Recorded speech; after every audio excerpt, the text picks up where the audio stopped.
Uncle John's Band from the Fox Theater, May 15th, 1977. The Encore. Fox Theater St. Louis, not the Fox Theater Atlanta. That's right.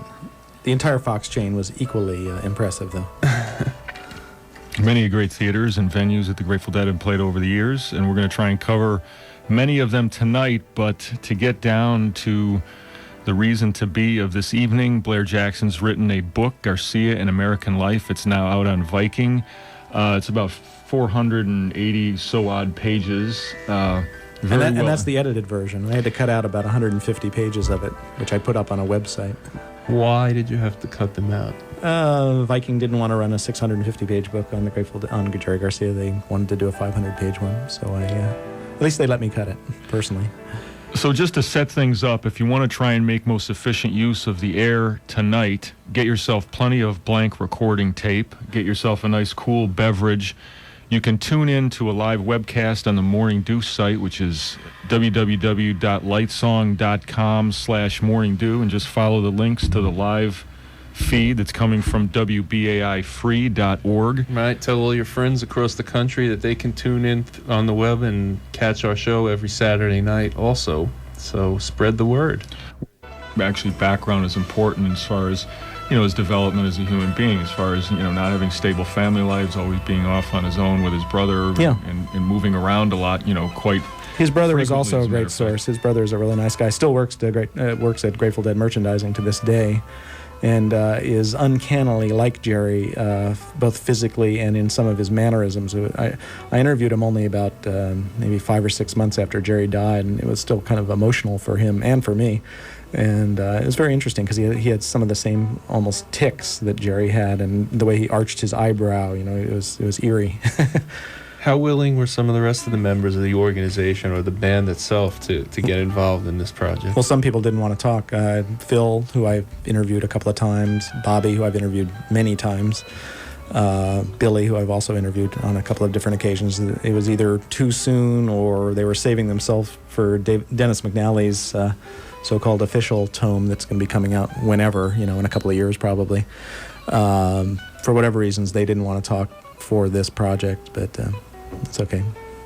That was, I thought, one of the interesting things is when you really boil down a biography of Garcia, the Grateful Dead is such a heavy component of it. Yeah. Obviously we were just talking about his early life, and you go off into some of his personal relationships and so forth, and some of his solo projects, and obviously the Jerry Garcia band being a big recreational, vehicle for him. But how difficult was it to separate the Grateful Dead? And I mean, is this something that you feel that a lot of the detail, that you had to cut out of this book, is going to be compromised in something that's sort of an official, encyclopedic volume? I mean, when you look at the Grateful it's Dead, such a big story. I mean, to a certain degree, Jerry subsumes his own ego into the Grateful Dead once the Grateful Dead starts. So the book does become less about him and more about him in the Grateful Dead and the Grateful Dead in general. I try to come back to the solo bands as much as I can because I think they haven't gotten that much attention, for one thing, and I think they were always very important to him. They were a great release for him. I had a really great interview with John Kahn a week before he died, as it turned out, and he was a great source for the book. John's taken a lot of shots through the years as, drug supplier, or whatever people pin on him. Most of them probably true, but he was also Jerry's best friend, really, and a very close musical kindred spirit, basically from 1970 on, 25 years. Now, didn't a lot of people take shots from people within the organization? They're always everybody's always taking shots. Factions, absolutely. There's sides being drawn, and one thing that is this Saturday. Who's on the outs today? I don't know. It's still going on. There's internecine warfare at all times in the Grateful Dead organization, as far as I can see. But in a sense, there was a lot of people that helped to insulate him from having to witness that, or at least sort of preside over it, and also to keep him insulated as well from a lot of the press and requests from everybody. Are you talking about the road crew? Well, I'm not sure, but I just know that, I got that sense that there was, people, friendly or not, or people that worked for him that had that role. But in some of the stuff that you talk about that you took out of the book, for instance, when Bob Brailov requested that he help him out on his Second Sight record, that they couldn't do it at Club Front and had to book a studio just a regular recording studio wherever in San It's not that Francisco. they couldn't do it at Club Front; it's that they chose to do it elsewhere because they knew he wouldn't be hassled there. Because Right. it had gotten to the point late in his career where everywhere he went, there was somebody asking him to do something for somebody, either them or somebody else. Come work on my project. Come sign this. There's this business thing. I mean, it was relentless. So in a way, he didn't have a sanctuary, even though he Right. sort of had this protective, layer of people. Although I think around when him. he was on the road with the Garcia band, I think that really was a sanctuary because it had the protective wall. I mean, obviously Steve Parrish, the roadie, was on the road with him, and it was just a different world. Different people traveled through it. Some might think it's a more unsavory group that was kind of backstage at Garcia band shows, but it was casual. It was relaxed. It was what Jerry wanted at those things, I think. That's interesting what you just said about him sort of subsuming his ego into whatever, but it seemed to me that it was always his attitude that no matter which project he was involved in, whether it was the Grateful Dead or the Garcia band, like Legion of Mary type of thing, or Old and in the Way, or whatever he was doing, he never wanted to be the focal point Right. of any of these projects. He always wanted to just be another one of the musicians in this He was a band guy. group. He really. was a band guy, and everybody, whatever band he was in, Merle's solos were always as long as Jerry's and always as numerous, or whatever. In Old and in the Way, his little banjo solo was no bigger than Right. Grisman's mandolin solo or anything else. Always just wanted to fit in and just be part of the landscape, sort of. And there's a story that John Scher, the promoter, tells in the book about how I don't remember what year it was off the top of my head, but when he convinced Jerry to do a couple of solo shows, absolutely solo, just him and guitar at the Capitol Theater in Passaic, and he said after the first set of the first night, Jerry stormed off the stage, and he said he'd never seen him so mad. He says, how could you let this happen? Get me John Kahn. Essentially, he really just did not like being alone on stage. He liked having at least one other person to bounce off, and I don't know if it was just how much of it was insecurity of feeling naked up there alone, and how much of it was really the way his mind worked in terms of interacting with other people musically. I think it's probably a combination of things.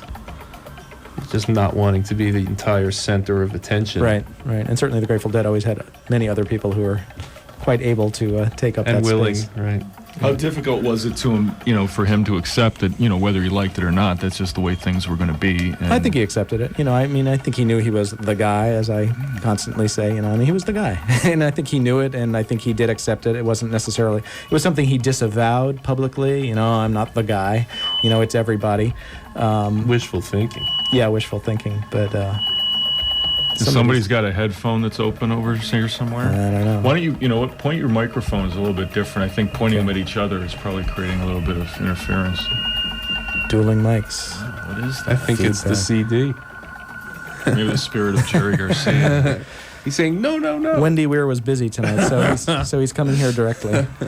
Did you interview her for the book? I interviewed her very briefly just to talk about Bob's youth. This was obviously way before she was, well, actually it's not before she was communicating with Jerry, but it was before I was aware that she was communicating with Jerry.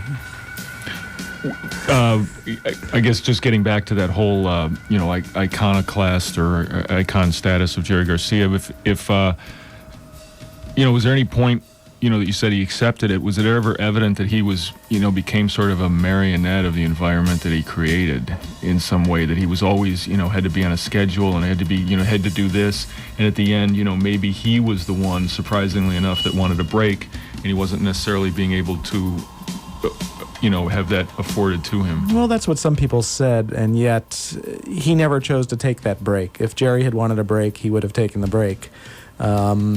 There's a story in there that somebody tells about hearing him at a meeting in '92 or whatever, where he said, I'm not going to play stadiums. Stadiums suck and this and that. Why are we playing stadiums? And essentially nobody backed him up. Nobody went along with him. Well, he could have forced the issue. He could have said, I'm not playing stadiums. And I'm sure they would have all fallen into line. But he was also aware of the kind of juggernaut he had become, the paterfamilias of. And it was such a large economic burden, both in the organization and all the many wives and girlfriends and families he was supporting at the end, that I think he sort of said, kind of shrugged his shoulders and said, okay, I'll do it. And also he did love to play. Every time he would come back from a Grateful Dead tour, it never occurred to him to then take a 2-month break. He would immediately go out with the Jerry Garcia band, partially probably because he also felt responsible for John Cahn's well-being because he was his best friend, but also because he loved playing.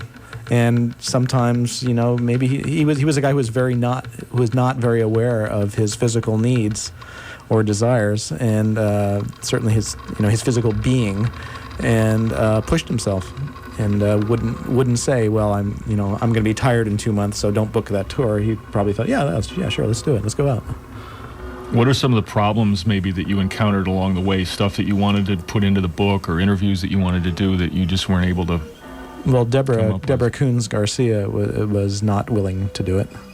But you did speak with her. We did. We had a couple of pretty interesting meetings. We seemed to be getting along okay, but then after Robert Greenfield's book Dark Star came out, and that was pretty dark stuff in there, and she didn't like the way she was portrayed in it. She doesn't like the attention being given to any of the other women in his life because she believes that she was the only one Jerry loved and this and that. I mean, she harps on it quite incessantly, actually.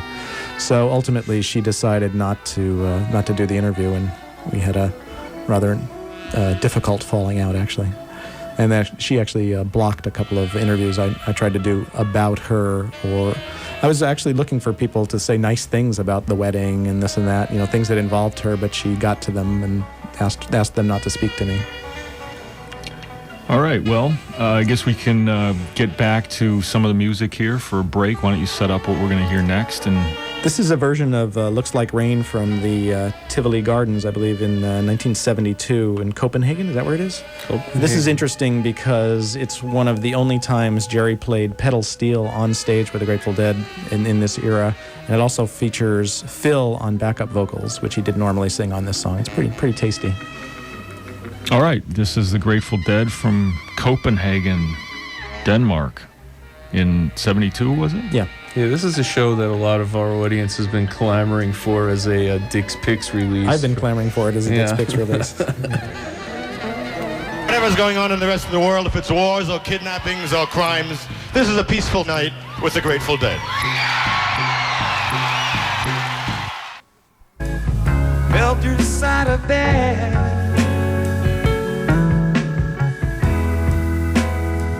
The covers were still warm where you'd been laid.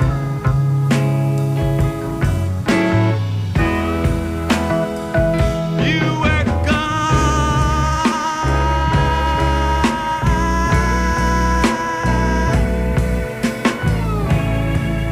My heart was filled with dread.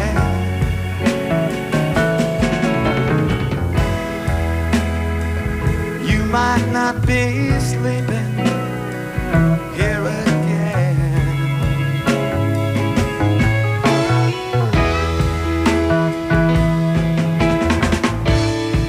It's alright, I love you.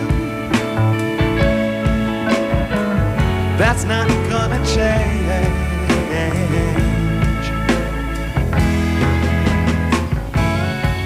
Run me round, make me hurt again and again.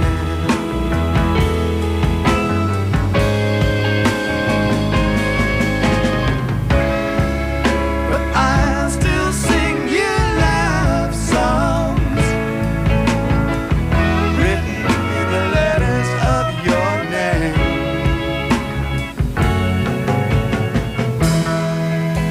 Rivers start to come, for it surely looks like rain.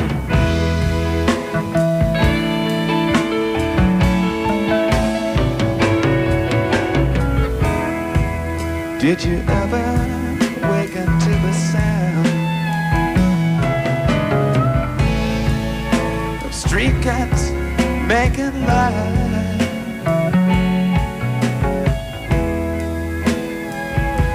Guess from their cries you were listening to a fire.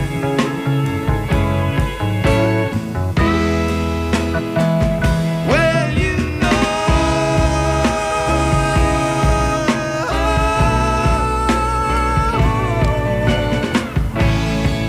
it's just the last thing they're thinking of.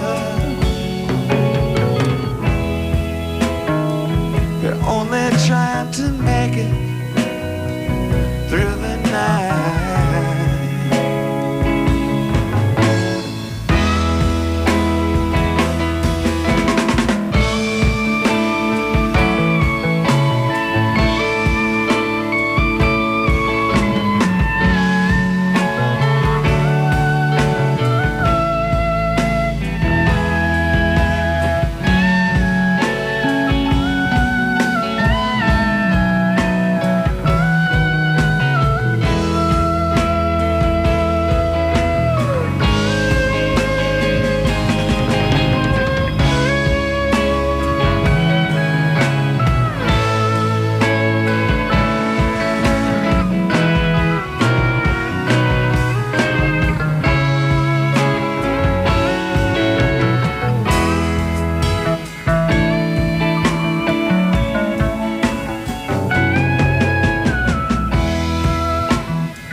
Tie you down,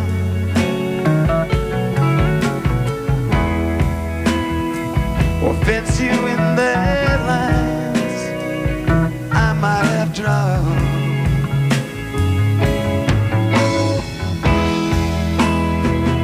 It's just that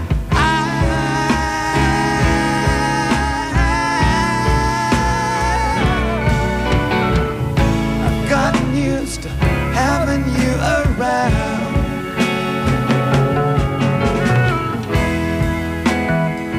My landscape would be empty if you were gone.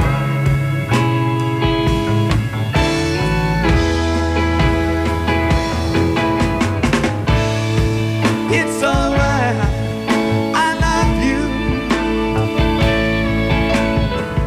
That's not gonna change.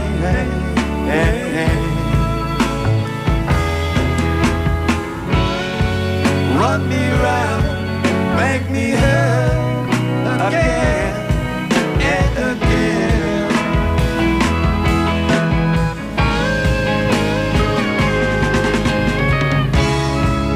But I'll still sing your love song, written in the letters of your name.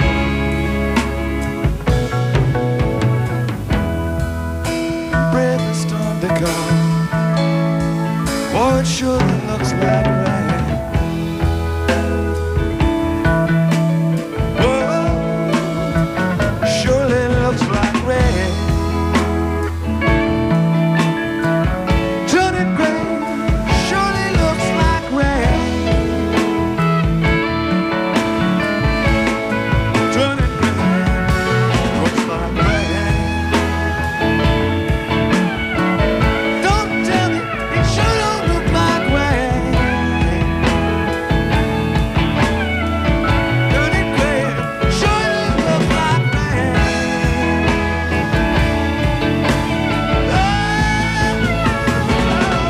Looks like rain. Turn it gray, looks like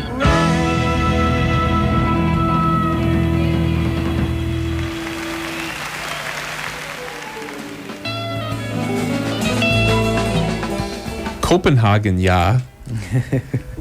Tivoli. Danish Dead right here on WBAI in New York.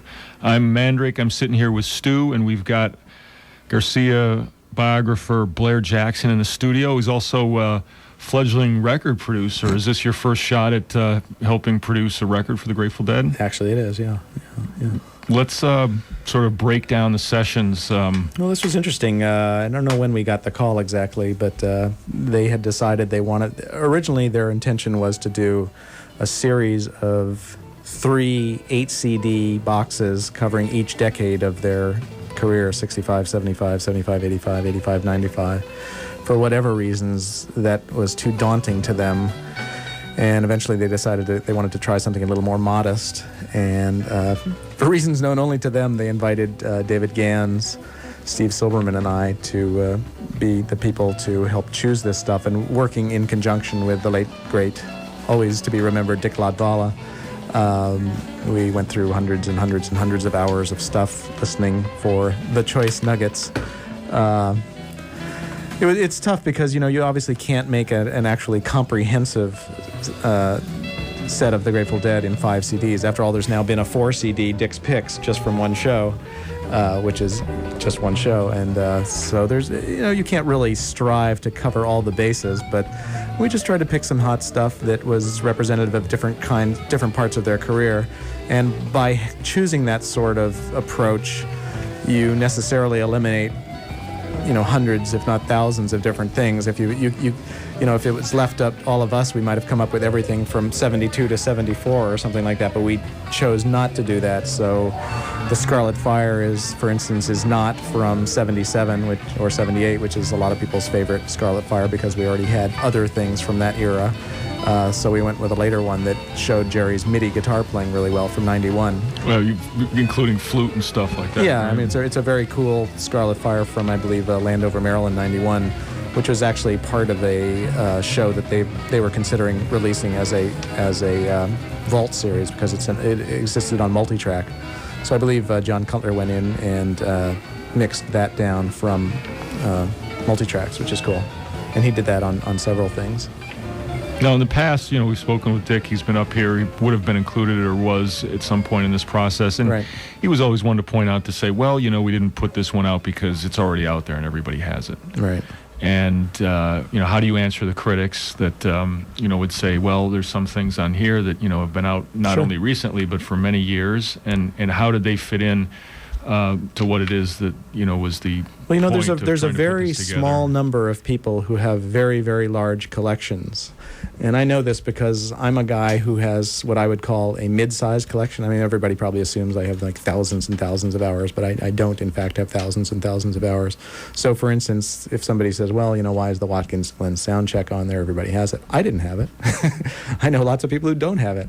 The most vocal element out there in Grateful Dead land are always going to be the most vocal element, and there are a million opinions in the Dead City. And you can't please everybody, and you definitely can't please all the Deadheads. So I guess my answer would be check it out in the context that we've offered it there. See where the Watkins Glen soundcheck sits on disc 2 and see what you think of it in that context. It sits in between a version, I believe, of Chinatown Shuffle from Rotterdam with Pigpen singing and a jam from Dark Star into U.S. Blues from Miami in 74, Well, I just sort of always remember a quote that GARCIA once said that's always sticks in my head, and I sort of use it as stuck in there. It's stuck in there. It'll come out one day, and it's I use it in conjunction with what we do here on this show and everything. And that was, he once said, nobody ever gets everything they want out of the Grateful Dead. Right. Most of the time, including him. Right. Most of the time, you don't get exactly what you want out of it. So. Right. Well, here's another one of those. Same thing from this show, and same thing from the box set, and same thing from tape trading, and from my book, and everything else. So stop complaining. Well, I'm going to preempt one of the people that may be calling in a little bit later on. Somebody had posed the question upon seeing the leaked complete set list. It's not really leaked at this point. It's released. So okay. Yeah.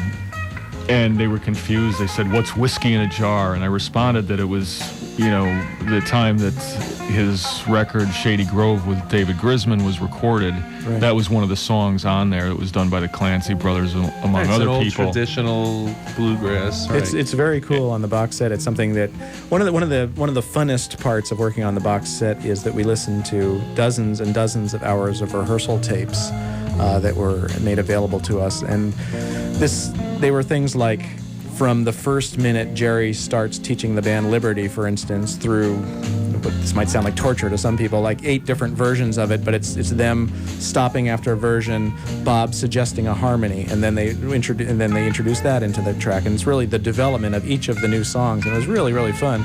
And where Whiskey in the Jar came from is I believe it's literally the day after he recorded it with David Grisman for Shady Grove. And the band is going through Liberty. They're learning Liberty in preparation for the shows in Oakland in a few days. It's like a couple of days or a week before the Oakland shows in '93, I believe it is.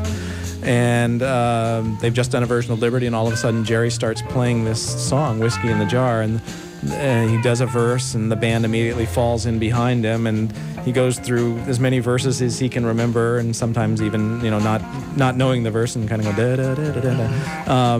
And then they get to the end of the song, and Phil says, what was that? And Jerry says, Whiskey in the Jar, and he says, God, I haven't heard that song for 30 years, or something. Bob says, and he says, I hadn't either. I just thought of it. And then he actually leads them through a really beautiful version of it, where he is essentially singing it to the band, and they join him again. And it's, I think the version on the CD is a combination of sort of the end of the first version of them kind of slamming through it, the little discussion part in the studio, and then this really nice elegiac version by Jerry. It's really pretty. It's great. Something to look forward to. Yeah, it is. Certainly considerations were made, stuff that you thought should be on, but for time reasons, you couldn't put it on. Right. CD is limited. Yeah, where's the help slip Frank, And that you kind even of thing. stretched the boundaries, but you made mention of the fact that some of the stuff was even edited, some of the versions that you put on here. Right. I mean, there are a couple of edited jams that are just kind of little nuggets of jams that are a particular moment in time, sort of. There was a little bit of editing within songs, tiny bit of it. Like in the version of Eternity, it was a rehearsal version, and it's a really cool version. But in the actual master tape, they stop, discuss how they're going to go into the bridge and the latter part of the song. We edited out that entire part and just have the musical part of it, and it's a complete take that sounds really good. So Neat. How much, if anything, were the band members themselves actually involved in either the selection of these cuts that made it on, or vetoes of things that you wanted to put on that they wouldn't allow you to put on for whatever reason? Phil was the only one who was actually involved in the process at all. We had a meeting with him early on, and he was very supportive of what we were doing, and we made him CDs of some of the kind of working discs that we had going. And it was interesting because we did want to present a lot of the later material, which included some of the songs that he wrote. But he very specifically said, I don't want If the Shoe Fits on it. I don't want to hear Childhood. Well, we tried a couple of different versions of Childhoods and live versions, and he vetoed them. And we found what I thought was a very interesting rehearsal take of Wave to the Wind, which was never really one of my favorite songs live, but this was actually very good. And he vetoed that too. So none of Phil's newer songs are on there, but it's by his choice, not by ours. He also vetoed a couple of early versions of Clementine, the 1968 song that he co-wrote with Hunter, but which Jerry sang. But we ended up finally finding a version that he did like, and that we all liked better, actually, anyway, so that worked out. So that's on there, and that's pretty cool. Yeah, Wave to the Wind. I mean, somehow the words or just the feel of the actual vocal part rubbed me the wrong way, but I thought there was some element, if that was an instrumental song or something, might have had some real potential. I think he still thinks he'll retool it someday, for better or worse. Probably for better. I mean, I think most of what he's doing right now is pretty interesting, so I would think that he would probably be able to take that in an interesting direction. I think one of his complaints was that because he introduced all these in an era when Jerry was not at his best, that most of the versions don't have Jerry at his best on them, so are not really that great. And that was certainly the case with Unbroken Chain, which I thought would have been sort of a nice grace note to have on there and was such an exciting part of things for a lot of Deadheads in 1995. But I think if you really look at it objectively, there's no really great version. In fact, he's certainly played better ones since then with Phil and Friends. I've heard a couple of them myself that are pretty incredible. There's a couple of versions, I don't know if you might have heard them or not, but there are some live versions from the Mars Hotel's outtakes.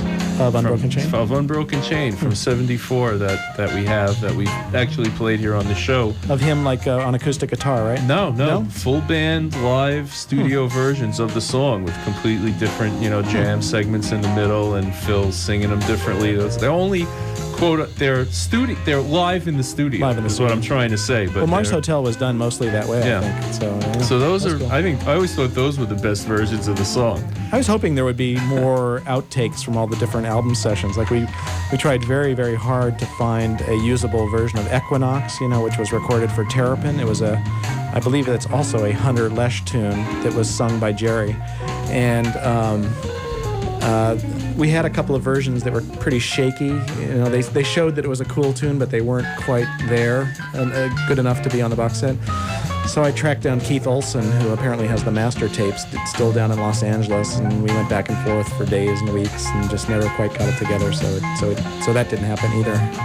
Cool. You got to hear stuff that nobody even knew was I never even heard of on that tape one. somewhere. Yeah. What? How hard was it to resist putting like goofy, quirky, stupid stuff? Barbed wire whipping party. Well, the barbed wire whipping party almost made it, but was rejected by an unnamed party right near the end. I guess they thought it was too silly or embarrassing or something. I don't know. Like Pigpen in Bangor, Maine.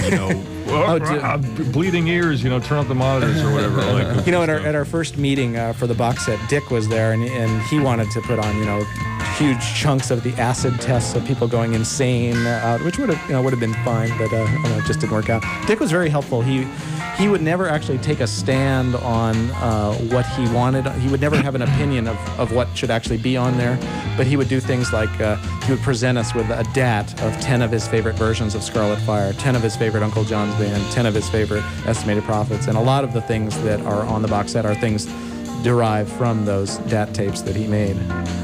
So he had great ears, obviously. His records speak for themselves. Right, he definitely knew what he was talking about. All right, everybody, we're going to be trying to take some phone calls coming up here. Again, we're visiting with GARCIA biographer Blair Jackson, written a book that is out now on Viking Press, GARCIA: An American Life. And he is actually going to be around this area doing a reading. If you live in Brooklyn, and even if you don't, you may want to go out there because he can sign your book, and he's going to be reading some stuff. There'll be a chance to be, amongst other fellow Deadheads and either probably other interested people, interested in a very interesting American life. That's going to be Monday, the 27th, I believe. Right. And that's 7:30 p.m., I believe. Barnes & Noble on 7th Avenue and 6th or 7th Street in Brooklyn. So you want to go check that out. Come on down. And the number here in the studio is 212-209-2900. We'll be taking your phone calls very shortly, and I guess probably Maybe we revving up should- the CD player for some more Maybe we outtakes should from the start box set. thinking about giving away those 3 pairs of government mule tickets. Well, how are we going to have people talk to Blair on the phone and give away the tickets at the same time? Well, we won't. What we'll do is we'll probably pose a trivia question. They can and- answer it to me or something. What we can do is that during the next musical break, we will take we'll take phone calls to answer the trivia question. But Right, only since we only while the music is playing, though. Okay. We'll also have tickets to go see the Samples that are playing October 3rd at Irving Plaza. So we're giving away tickets to that as well.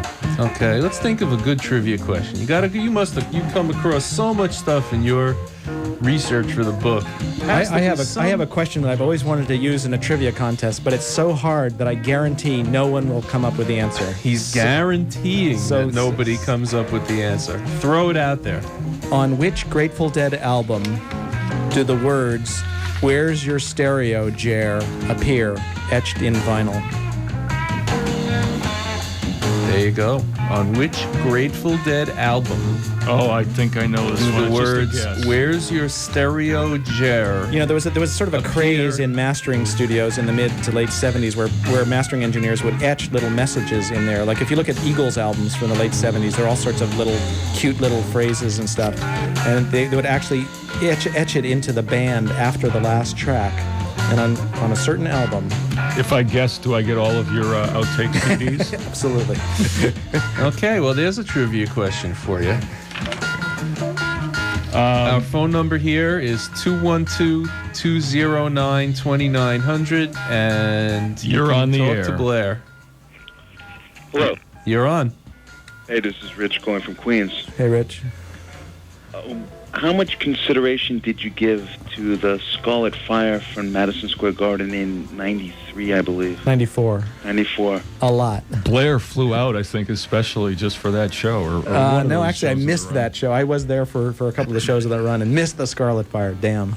Yeah, that was definitely in serious consideration and did not. It's really long. It's like 32 minutes or something. I didn't want to joke about that because you kind of had a serious tone about it when you explained on your website, or I think it was perhaps in the epilogue of the book about how, It was or on my towards the website, end, yeah. Explain what why you were motivated to fly out to. Well, I was working on a book Moses. of what was going to be a book of essays about the Grateful Dead that Viking had agreed to publish, and I don't know. I was having trouble getting motivated in '94. I felt like the shows I was going to weren't that great.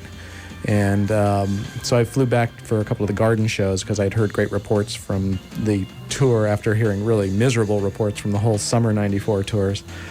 And I don't know, the shows I went to were pretty good. They didn't blow my mind, and it didn't really soothe any of my worries about the band. They were still kind of wandering and unfocused, I thought. But like I said, I missed that particular Scarlet Fire, which I'm sure would have blown my mind since it has since on tape.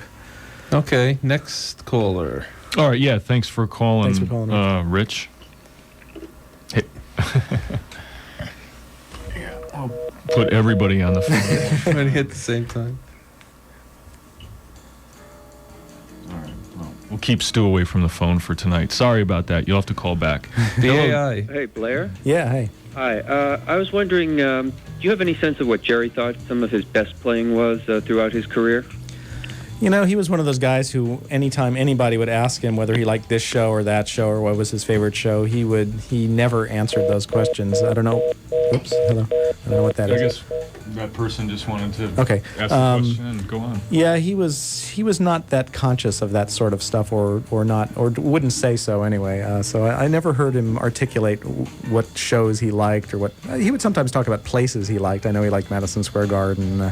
I know he liked Alpine Valley, the Greek and Frost and all those kind of places. But I don't think he was just joking when he would always say, whatever our next gig is, is what I like. I think. You're on the air. Yes, hello. Hello. Hi. Hi, I think I have the answer. Is it Oxomoxo? No. I'm sorry. Okay. Can I get tickets anyway? Not right now. Not right I guess now. you got to wait till the next cut of music comes up. We don't have a split phone system here. All right. Thank Okay. you anyway. If you've still got the vinyl, if anybody's got the vinyl, they can just look at all their vinyl albums and probably find it. It would have to be on the original I pressing. don't think a of it, lot of our listeners are old enough to remember vinyl. Oh God, that's sad. Okay. All right, this is 99.5. We're talking with GARCIA biographer Blair Jackson. I'm Mandrake, and Stu's here. We're going to have music coming up from the Grateful Dead box set that's going to be released when? November 9th, I believe. November 9th. Okay, you're on the air. Hey guys, it's Pat from Levittown. Pat. Hey, How you Pat. doing? Good. I know one of Garcia's favorites was Reuben and Charisse. Right. And, I was just wondering, how did he feel about playing it with the Dead in his later years? Well, I don't know. That was an experiment. That Yeah, I don't ended know. quickly.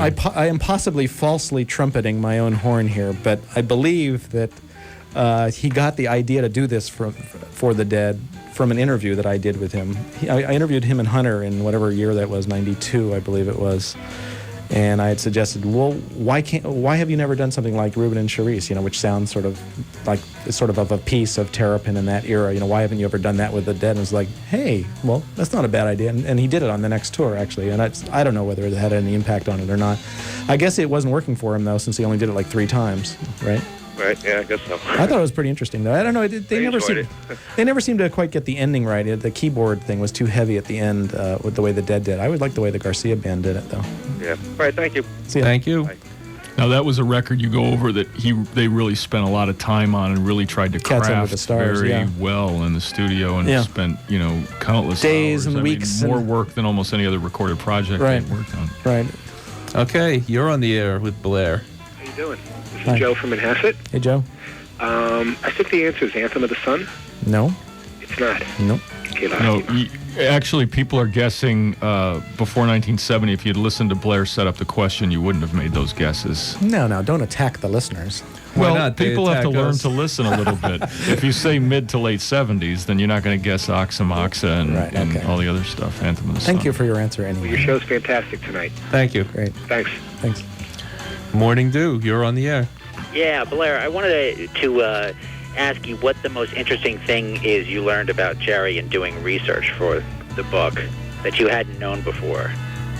I would say it was mostly about his early life, just kind of the tenor of his life growing up in San Francisco, which again is something I got sort of from his brother and his cousins and people like that who were around then. Just it was such a kind of a normal American life, and he moved out to the suburbs and had kind of normal experiences there too. And yet he always had this kind of, he was always a little twisted, you know. I mean, it comes out later on, obviously, once he starts smoking pot at 15. There's a funny picture in the book that I uncovered from one of his cousins of Jerry at 15 at one Christmas, and you know, this is the great watershed year for him when he went to art school and smoked pot, and this is dork number one. I'm Jerry telling you. smoked pot.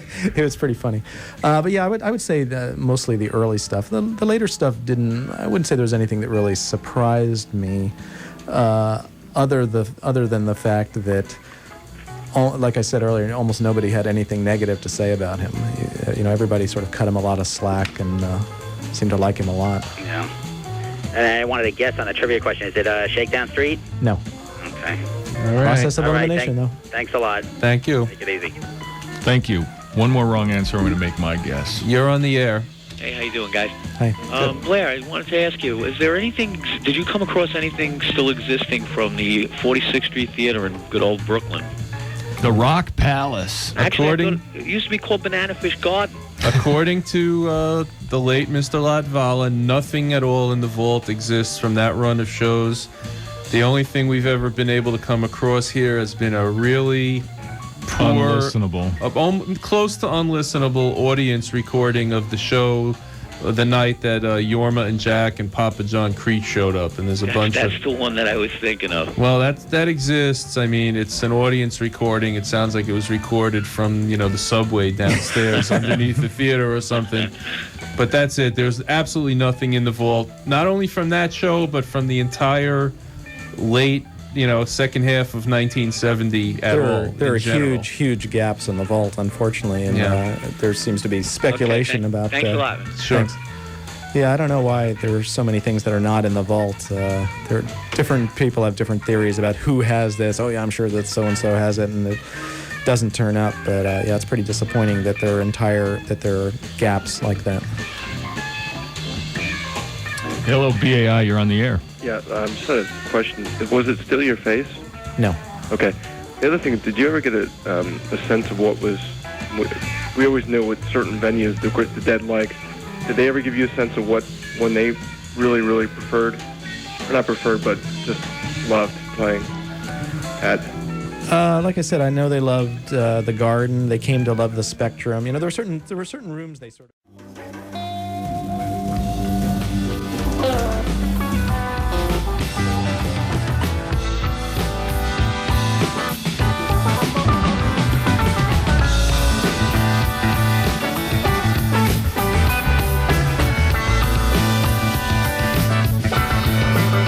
Inside you're burning, I can feel it through. Your eyes still pulling me down too. Lit up and flashing like the reds and blues. At the old Neon Avenue, still I feel like a stranger. Feel like a stranger.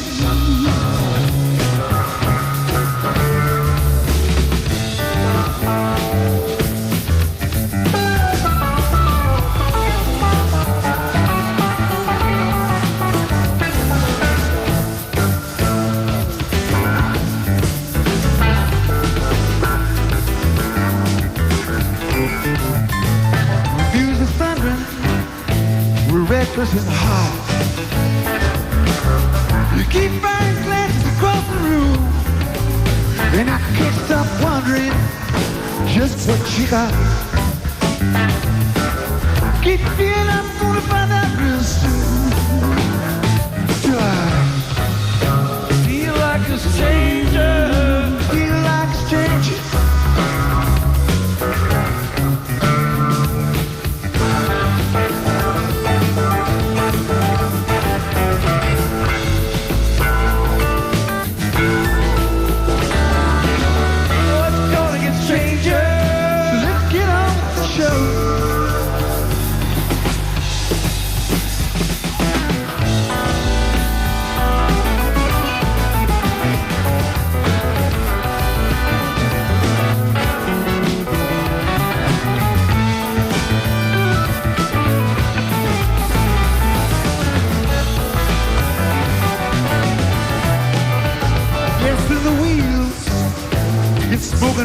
night.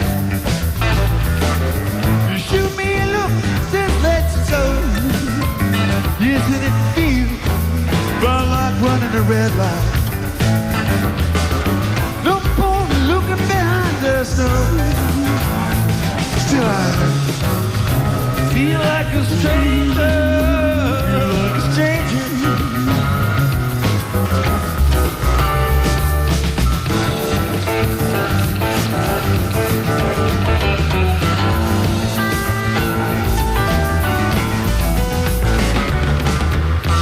Gonna get stranger.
Crazy night.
never seen all these phone lines lit up so consistent.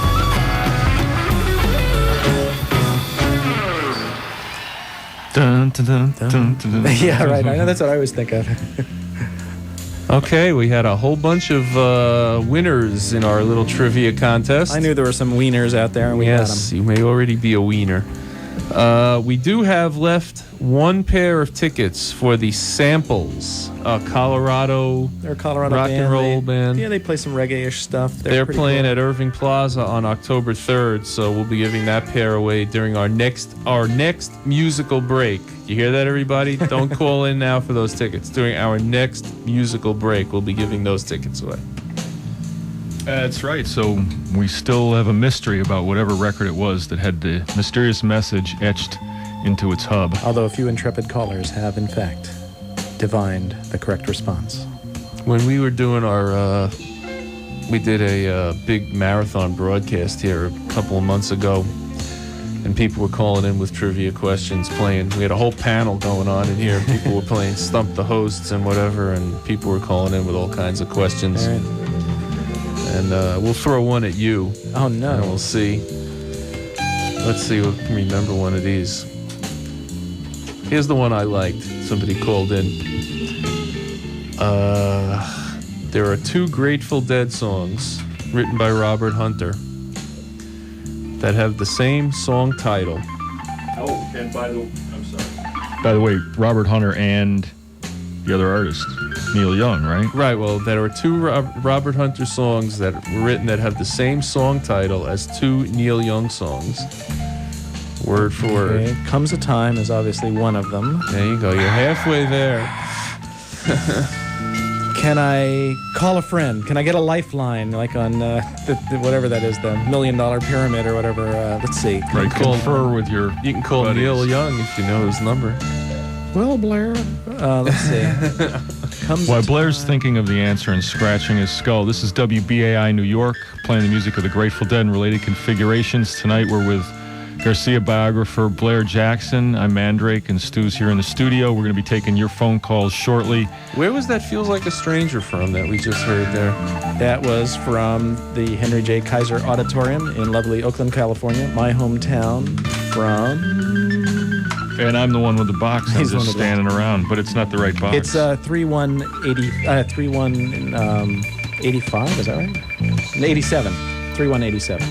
Yeah, March 1st. 3287. 3287. Oh. Minus 10 points. But I'd already written it on the box, somebody's saying. You have to give back $10 of That's Ben right. Stein's money.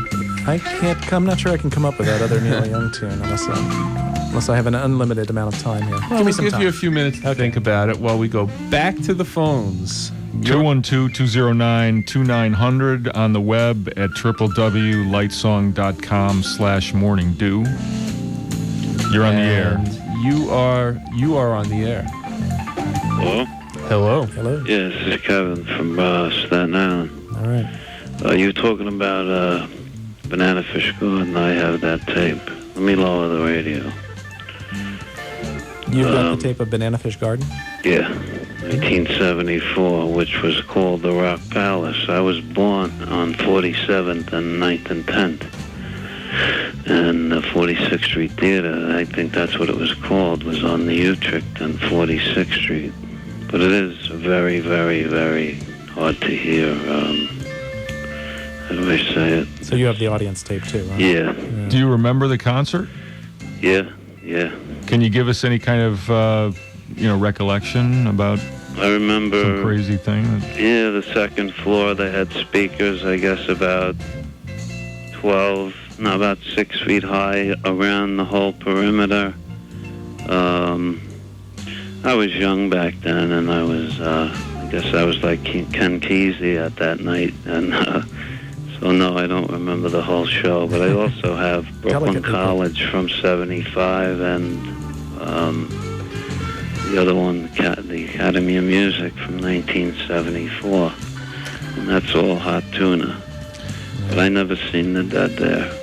That's amazing. Those were the days when you didn't even have to go across a river or anywhere, to see the Grateful Dead. They came to see you. Yeah, that was the great thing about a lot of the early shows. Before these, hockey rinks and stadium tours and stuff like that. You had these great local theaters in every city.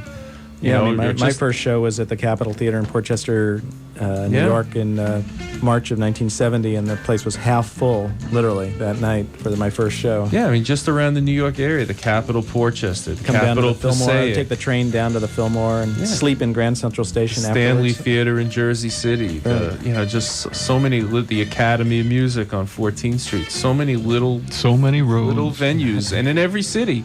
The shows were so small; it was a whole different feeling. Yeah. Than going to the Spectrum or the Louisville Freedom Hall or something like that. It's just walking down and picking up a ticket right in the box office the day of a show at a 3,000 seat theater. Yeah. At some point. It's interesting when you look at the places that Phil is going to play with Dylan. He's going back to Barton Hall and at Cornell. I mean, that's exorcising the ghosts. Yeah, I guess. Well, you don't have to exorcise anything. Maybe resurrecting. Call on them. Okay. see what magic is still there.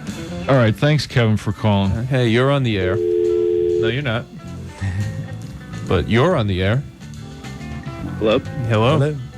I just want to say that Blair is a really talented writer. Thank you. And I was wondering if you ever thought about doing something besides music or the Dead. Blair, is this somebody you know? No. No, I don't know. Music is really my thing. I can't imagine what I would write. I have no interest in writing fiction or anything. I guess I don't have enough good ideas or something. People are always asking me, well, what's your next book and this kind of thing. I don't know. My kids still haven't forgiven me for writing this one, being not available to them for a year and a half. Thanks for asking, though. And my other question is, since you really can't do a comprehensive box set on the Dead, right? Is there a chance that this will turn into a continuing series, or you'll be asked to do another project? I hope so. I think there is a thought of doing some more thematically... more thematic things. There's obviously a Pigpen box to be done at some point along the line. Pig in a pen. Yeah, Pig in a pen. There's one that's been talked about that I personally think would be really great is the Grateful Dead and Guests, which could go from the Peter Green, Greg Allman night at the Fillmore in 1970 through Carlos Santana at Mountain Air in 87. Good luck getting legal clearances. You'd be surprised. I mean, most of the people who have jammed with the Dead through the years loved the Grateful Dead, and you could have Ornette Coleman on there and Branford Marsalis, and there's so many interesting performances. That could be a great box. Edie Brickell, David Murray, and the list is endless. Branford's on the box, so that's great. I mean, I was there for that Birds song. What a treat. You were there for that? That came out of nowhere. Yeah. That was just unbelievable. That's on the box. Yeah. Great. Okay, thanks for calling. One more question. Go ahead. Sure. On this box, was there any consideration as to what sources you would use? Like you were limited to multi-tracks or... No, we didn't limit it to multi-tracks. Obviously we used the best source available in every case. Sometimes there were multi-tracks, sometimes there were reels, a lot of their reels are really in great shape. I mean, they sound incredible, actually. The stuff that didn't sound as good were the things that are cassette masters. A lot of the early 80s stuff, quite frankly, does not sound that good. And also it was a time when the Grateful Dead were playing sort of smaller theaters a lot of times. And what they were doing essentially was doing sound reinforcement mixes. And a lot of them don't have Jerry very loud because Jerry was so loud in the hall in those places that you had their show after show after show where Jerry is not that well represented, where the keyboards are really loud and Jerry is kind of soft. And that's disappointing, obviously. And I'm not sure what that has to do with cassettes. I think it's just that in that era they were not doing reels as much. And the cassettes don't tend to sound as good. There's definitely more hiss on the tapes on the cassette era. All right, thanks a lot. Thank you. Morning, Dew. Hi, how you guys doing? Great. I have a question on the biography side. Now, in the 90s and in the late 80s, Jerry was represented as being almost a sort of spiritual figure. Like I remember in 94 maybe he appeared in Shambhala's Son in an interview. Magical Blend, I think he was in, or maybe they reprinted it also. But yeah, Magical Blend did a thing with him. Yeah.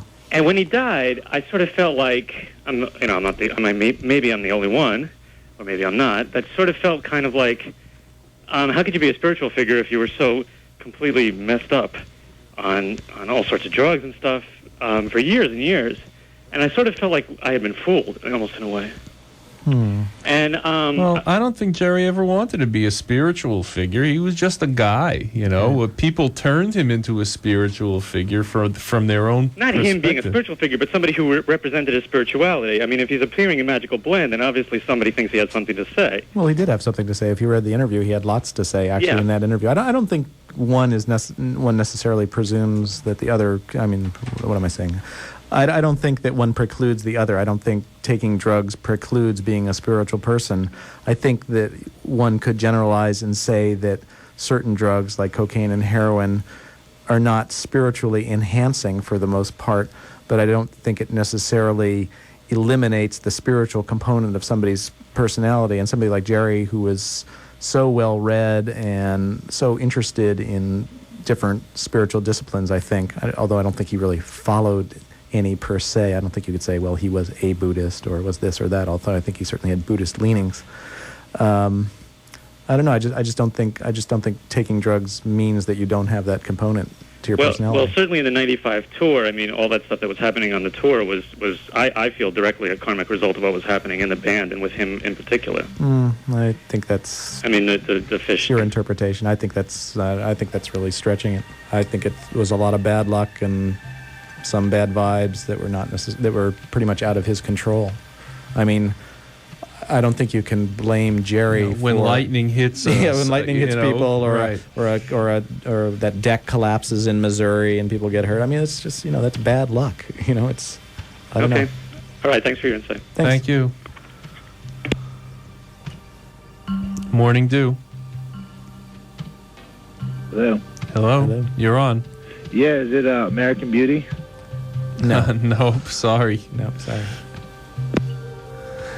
Morning Dew. Bear's Choice. Nope. Wrong. No, Sorry. I have a question. Yeah. Go ahead. What about the Loose Lucy from Phil's birthday in Landover? Right. Was there even any question of that making it? Isn't the Phil's birthday show I thought Phil's birthday show was the one that came out, from what year is that? I don't remember if it was 91. Okay, so not the one that It was came the out of the first Loose Terrapin Lucy station. in like 14 years.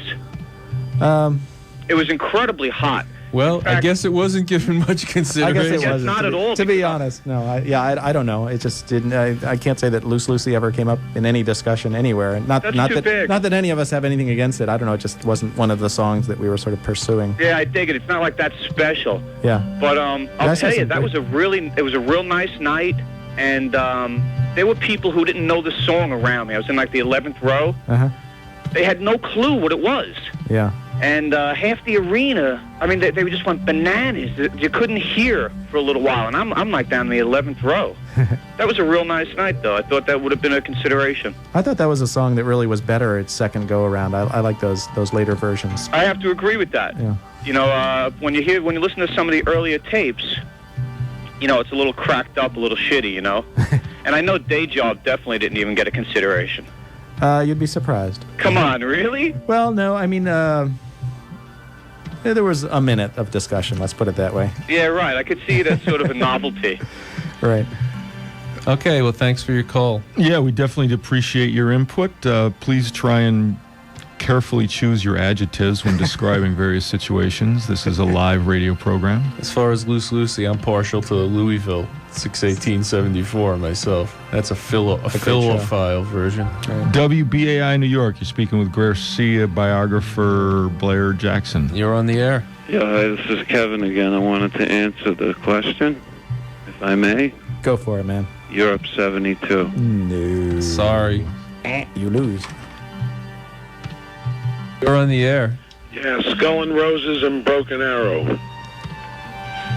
Broken Arrow was not written by Neil Young. Broken Arrow was written by Robbie Robertson. It's a indeed. good try. Skull and Roses? No. Nope.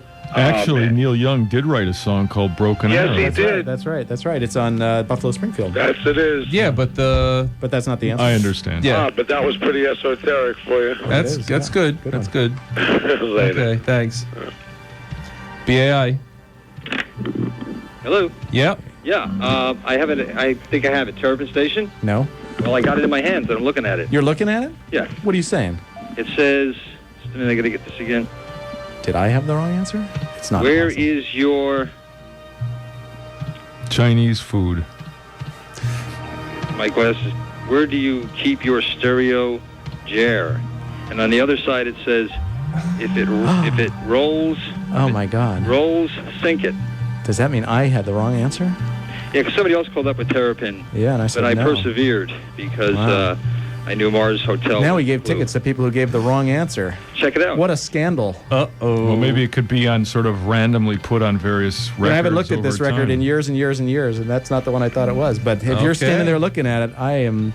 You can't fool New York. King that's for Doofus sure. #1. Wow, I That's apologize okay. to everybody. Hey, I appreciate the Golden Road, by the way. Thanks a lot. Well, thanks very much. Yeah, I can't make out some of this other stuff. Boy, do I feel stupid. Do you want a pair of tickets? I would love a pair of tickets. All right. We have a pair of tickets to The Mighty Mule? Or no? The Samples. The Samples. The Samples. You ever hear the band The Samples? Never heard of them. They're happening. I look forward to it. They play a lot Okay. out in the West Coast, and they're really popular out there. actually. Okay, let's see. Should probably put you on hold and get your information in a couple of minutes. Can you stay on hold? Sure. Okay. Yeah, do it for now. We got the wheel coming up, and we're going to ask Blair to set that track up. Now I'm afraid that whatever I say will be wrong. What if they gave a trivia question and gave the wrong answer? So you did, I'm sorry, go ahead, Stu. Yeah. Now you were responsible for the liner notes. Yes, On the right. box set that's coming up. Now, Well, part of them. Just the part about the songs. There are lots of really neat essays on there by other people. do you want to talk about some of the literature that's involved or included in that box, and then maybe set up this next track by sort of thinking back about what you wrote about it in the liner notes? Well, this next track is this particular version. Oh, we're hearing people in the background. October 3rd. This particular version of the wheel that we're going to hear is not the one on the box set. When we knew we wanted a wheel.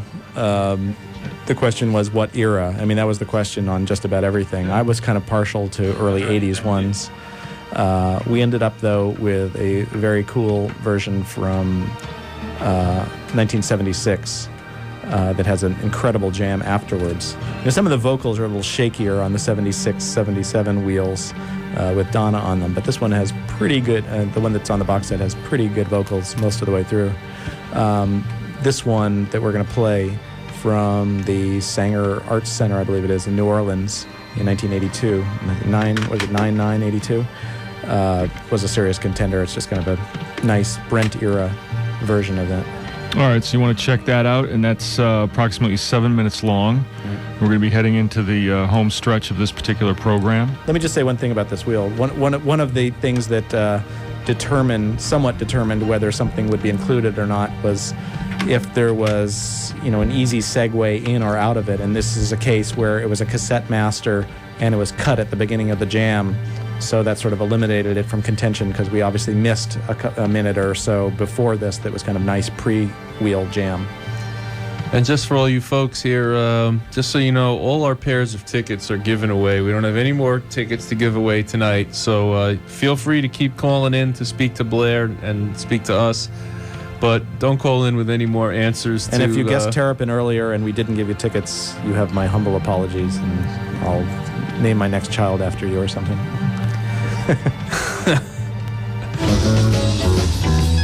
Hello there.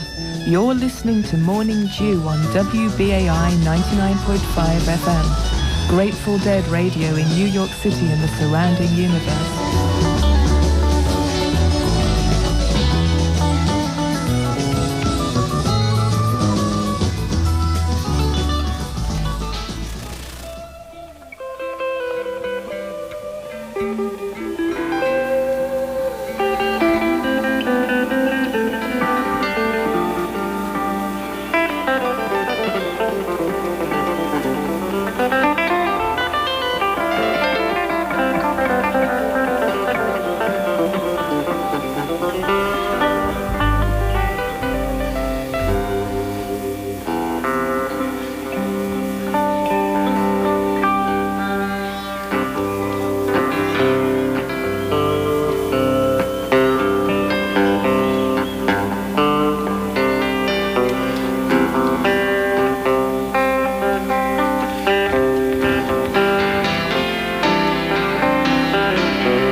you than the lightning will.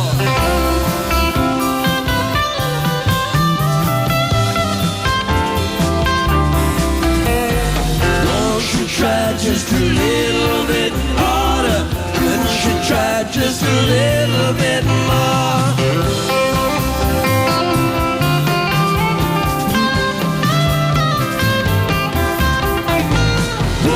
Try just a little bit harder. Couldn't you try just a little bit more? Round, round, bop and run around. Gotta get back to where you belong. Little bit harder, just a little bit more. A little bit further than you've gone before. Wheel is turning and you can't slow down. Can't let go and you can't hold on. Can't go back and you can't stand still. If the thunder don't get you, then the lightning will.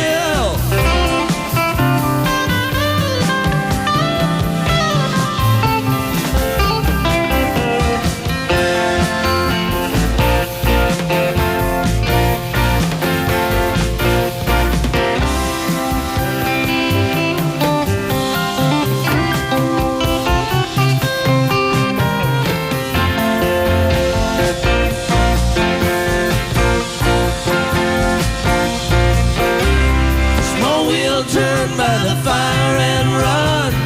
Big wheel turn by the grace of God. Every time that wheel turn round, bound to cover just a little more ground. Bound to cover just a little more ground. The wheel is turning and you can't slow down. You can't let go and you can't hold on. You can't go back and you can't stand still. If the thunder don't get you, then the lightning will.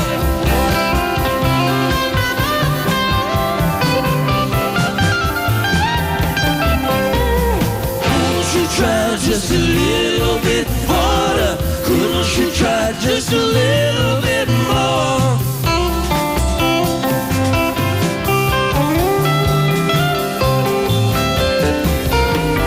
Won't you try just a little bit harder? Couldn't you try just a little bit more?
Oh, I guess where that jam is leading to.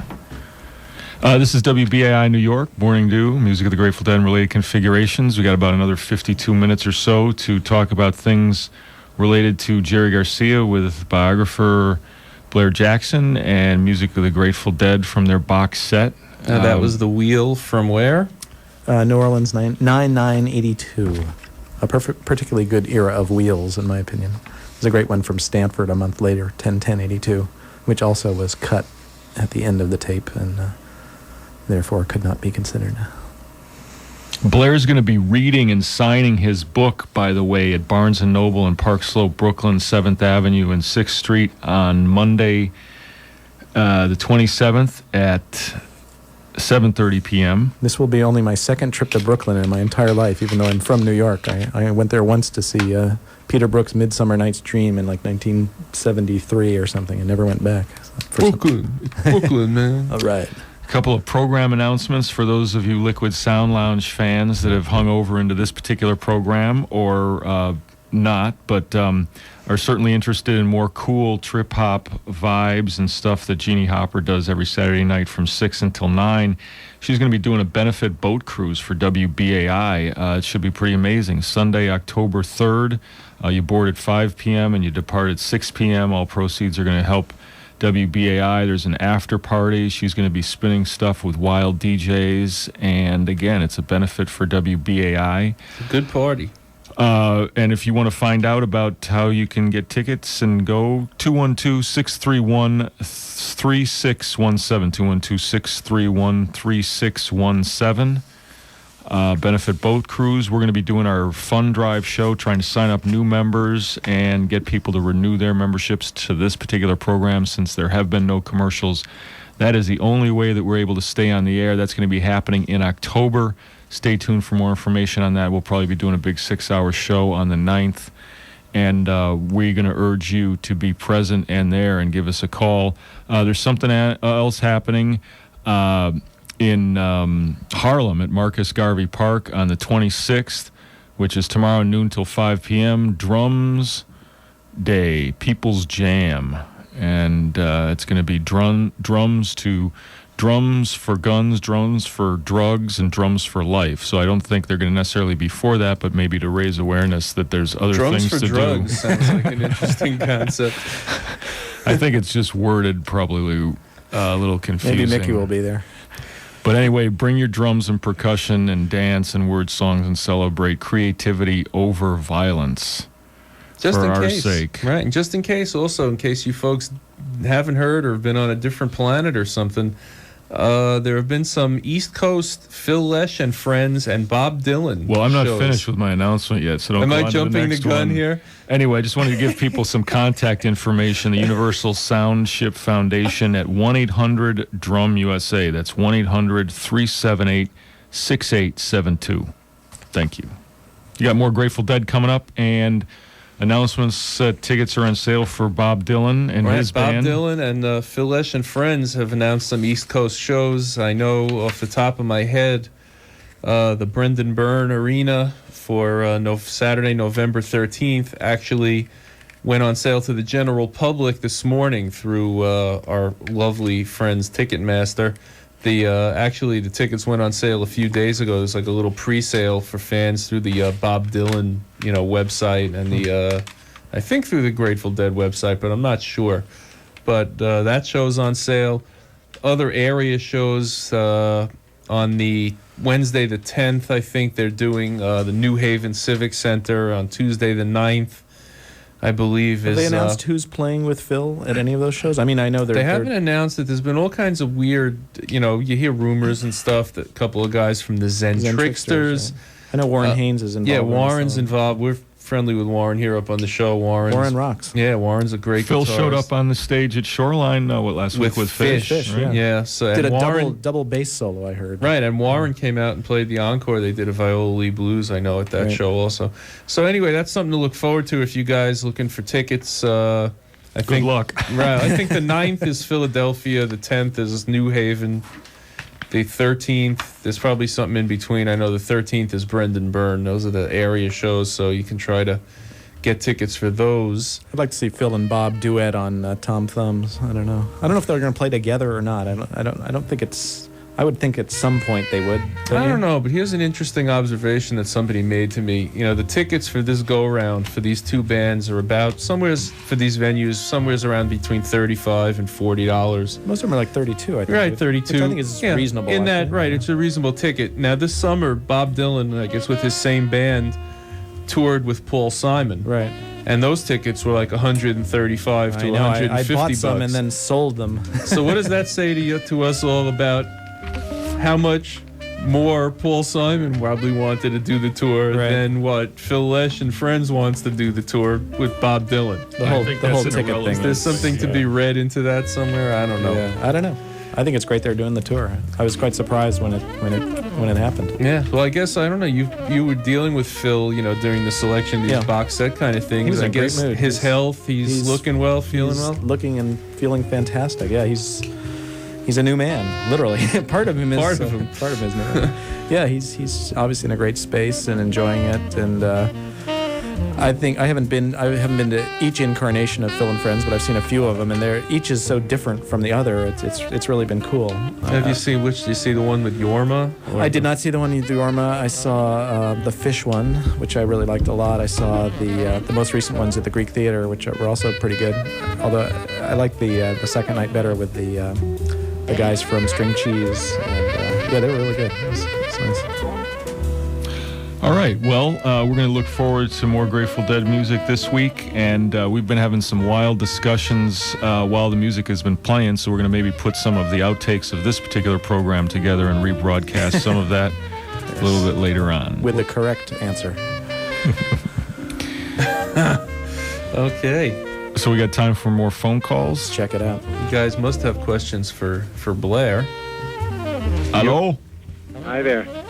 Earlier, while you guys were rapping, you had some stuff in the background, a great jam. It must have been, I don't know, 9:30, quarter to 10. You have any idea what that was? Was that Government Mule? No, we've been playing all stuff. Was there an organ involved in it? No, just some really good guitar, I think. Because we were playing Side Trips, there was Jerry some Garcia, Howard Wales stuff. Do you have right? that?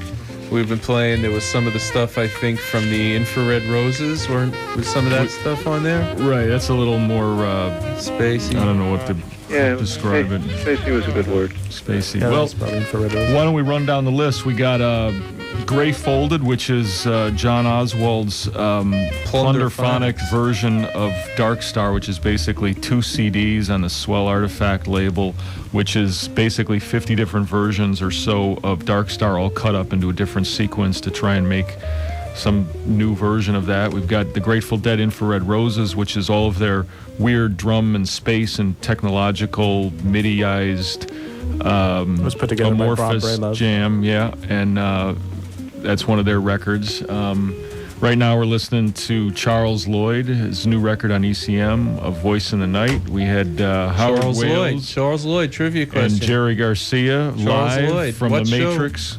I'm doing this. What show did Charles Lloyd play with the Dead? Okay, yeah, call us up, 212-209-2900. Howard Wales, Jerry Garcia, John Kahn, and Bill Vitt. Recent release of Side Trips. A lot of people have been requesting one. We're going to hear more of that because it's pretty hot stuff. And we also heard Mickey Hart and Kitaro from Cathedral St. John the Divine at a benefit for the Gyoto monks back in 1988 or 89. Okay. Thanks. That Feel Like a Stranger really knocked me out. All right, great. Cool. That's from the box set? No, it was. It almost made it. Did it? This is the Also Ran night. All right, thanks for your call. Yeah, that was great. Thank you. You are on the air. Yes, hello there. Hiya. Hi. We've had a couple of callers talking about that 46th Street place in Brooklyn. Yeah. Could I just say that there were some really good shows there of Stephen Stills and Savoy Brown, Ike and Tina Turner. We're talking like 1970. It was briefly open, and like the caller alluded to that before, that it was called Banana Park. But one question I would like to answer, when you asked the caller over the Grateful Dead in 1970 down there, what was like the impressive thing or what was the hook, and it was definitely Pigpen with Love Lights. I mean, you could hear it from outside. He didn't even need like amplification. It was just, it was absolutely great.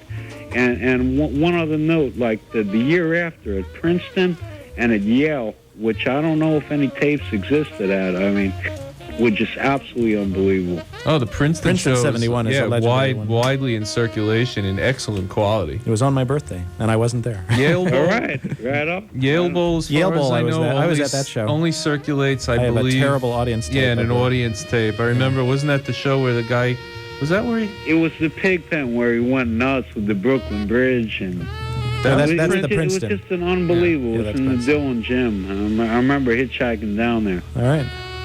But does the Yale from like July 31, 71, are there any tapes of that? Just that's what we were saying, just bad audience tapes. It's the first Mr. Charlie is my recollection, actually. Yeah. Great, yeah, a bunch of them. I think Ramblin' Rose, too, is just like the most perfect afternoon, you know. It was a really strange. You have certain moments. I remember being at that, and it was, believe it or not, the only Grateful Dead show I ever taped. I had a really lousy Iowa reel-to-reel recorder, and somehow I got it in and made probably the worst tape ever. I didn't even keep it. It was so bad. But the interesting thing about the Yale Bowl is they only had people in the end zone. In one side. In one end zone, and they weren't going to allow anyone on the field part of it all. They were sort of about where the goal line is, and so there was a large patch of grass, and then like the track that goes, I think there was a track there, and the people were in the stands, and needless to say, like during the first second of the first song, everybody tumbled out into the field, go back, but they prevailed, of course. Well, I'm glad you guys remember that stuff. The other interesting thing about the Yale Bowl show is that there was a riot outside the show later on, and tear gas wafted into the place near the end of the show. I'm glad I didn't catch strange. that. Yeah, I had two girls giving me chicken legs and other things. Giving you chicken legs? Yeah. It was just beautiful. I was 15 years old. Now, just a kid. It just kind of catches on. And the chicken legs live on. All right, man. Thanks for your call. Okay, you guys. You're doing a good job. We try. Thanks a lot. You're on the air. Anybody there? Hello. Hello. How you doing? Great. I was wondering, I got a question for Blair. And I was wondering, as far as talking to Jerry. Yeah. Jerry ever voiced that, and I got to say, too, that I'm a big Deadhead. I love the band and everything. But Jerry ever voiced that towards the end, playing with the band started to become a drag? I never heard him say that. I mean, he certainly never said it to me, and I don't think he really said it to anyone. There was a time in 92 or 93 where he did an interview with Steve Morse of the Boston Globe in which he sort of talked about how the Grateful Dead was sort of running on inertia and it wasn't as much fun for him. I think he was talking more. He also expressed at that point that he was a little bit disappointed that they hadn't really taken a break after Brent died, and I think that was probably the natural time to take a break, and they plunged right into it. They had the Europe tour already planned, obviously, for '90, and so I think what he said is, the Grateful Dead is running on inertia, and when you lose a major component of the band, which Brent definitely had become by 1990, and I mean certainly was all along, I think it was definitely a blow to him, and I think it was. I don't think he didn't like the turn that the band took after Brent died, but they never really had a chance to sit back and reflect on any kind of direction or changes they wanted to make or any of that kind of stuff. They kind of just plowed ahead. Right. Well, it seemed to me that, from my own viewpoint, that the more inspired stuff after Brent died was Jerry's solo projects, things with Grisman, right, stuff like that. I kind of felt that the shows definitely started to go downhill around, say, 93. I was just wondering if he had ever voiced that. I didn't talk to him after 93, so I couldn't say. He sort of stopped doing interviews around that time. So I don't know what that says about his opinion of the band. Maybe it does. Maybe it says something about his opinion of the band. I don't know. But I don't have any personal experience with him talking about that. I'd be a little more interested in to see what the opinions would be of some of the other people in the band about what it was like playing those last couple of years when Jerry was sort of not... I think it was scary for them. You think? I remember reading something where Phil had voiced that what you had said earlier about Garcia saying the band was running on inertia, that Phil said that was really just Jerry's problem, that the band didn't feel that way. Yeah, I think he did. Yeah, I think he did feel that way. Like in that spring '94 tour, when 4 of the 6 members were into this kind of yoga, the name of which escapes me all of a sudden, but they all felt they were playing really great on that tour. Jerry was not playing great on that tour, although he had a couple of good shows. But I think if you talk to the band about their experience of the tour, it was very favorable, actually. So, I think it was possible for them to sort of play around Jerry to a certain degree sometimes. And there were other times when you couldn't play around him and he was dragging people down. I don't think there's any question about that. And I'm sure that was depressing for everybody. And I'm sure it was depressing for Jerry. I mean, I've always thought that, the depiction of him as being some spaced out guy who didn't know what was happening or anything like that in his later years is probably not accurate. I think he was very conscious of when he wasn't playing well. I think some of it was physical. We know he had he had motor problems that were brought on by diabetes. He had that's got to be frightening. Right. Carpal tunnel syndrome. So I mean, he literally could not play some of the stuff that he needed to play. I mean, you would hear him a quarter second behind on the jam in Samson and Delilah, or unable to do Slipknot. Really, he'd have to sort of do this musical shorthand, playing like every other note or something like that. And that's got to be very frustrating for somebody who was very quality conscious the way he was. And you talk in your book a lot about how one of the people that really stepped forward was Bruce Hornsby, and right. and really tried to assess. Well, he the really situation engaged. objectively. He really engaged Garcia in musically in a way that I think others were not in a way, and it was kind of a new flavor for Jerry, and they were real kindred spirits and got along great. I think that there are a lot of really great shows from '91 in particular. I think that's really their last great year. I think you'll find great shows all the way up till the end. But in terms of consistency, I think 91 is really where it starts to level off. I was with a friend at the 94 Giant Stadium show, I think. Which the infamous. Well, whatever, but it was, this was a friend who was an original Deadhead going back to like the late 60s and hadn't been to a show in a lot of years, whatever, and was at this show. And in the middle of the show, he turns to me and he says, he goes, look, watching this, he goes, it's like watching Willie Mays, like stumbling around center field at the end of his career, something like that. He goes, it's just, the legs are gone, everything's, gone, and he's just sort of, you're waiting for him to retire, Right. And it was a good analogy. Sad a little bit. Thought, I mean, there aren't really any other parallels. Watching Ali at the music. end of his career getting pummeled, beaten by Leon Spence. Yeah, and stuff like that, you just, the great ones. Yeah, and then when the stage, I mean, they had him up there on the giant Jumbotron or whatever, the Diamond Vision. So here is, this 50-foot-tall Garcia, and, remember, really long hair and the fans that were blowing because it was hot, and he had those, his hair was like doing that weird, I mean, it was just, just a strange image. Yeah. And I guess a strange vibe all around, just considering how weird everything got outside and getting to the show. And I mean, there was so much more. And I guess that, even the band probably felt more insulated because they had in-ear monitors now, so they didn't really hear stuff directly from the audience. But then they would bounce back too. I mean, there was that horrific tour of summer of '94 where almost, most of the shows were pretty lame, but a lot of the fall tour was, we talked about that Madison Square Garden show, 10/14. The 10/1/94 Boston Garden show is one of my favorites from the modern era. It's just amazing from beginning to end. It's got a great Scarlet Fire also, and I saw good shows in '95 too. So, it's been, Jerry's dead now, over 4 years, and just wonder what happened to all those people selling those veggie burritos in the parking lot. What they've been doing. They're outside the fish shows. They're at fish shows now. They never really existed. That's right. I always liked Robert Hunter once said a thing to me in an interview where he had this theory that there was this time warp somewhere where people could actually crawl through from 1969 up into the present or something, and that's what people were kind of going back and forth via Grateful Dead shows. So. Right, that ultimate turnstile into another realm. Hello, WBAI, you're on the air. Hello. Yeah. Yeah. Hi, how you doing there? Great. One thing I noticed about the Dead, and one thing that always amazed me is how they would go from like one song into the next, and how much of that was really rehearsed? I mean, how did that actually ever happen? You know what I mean?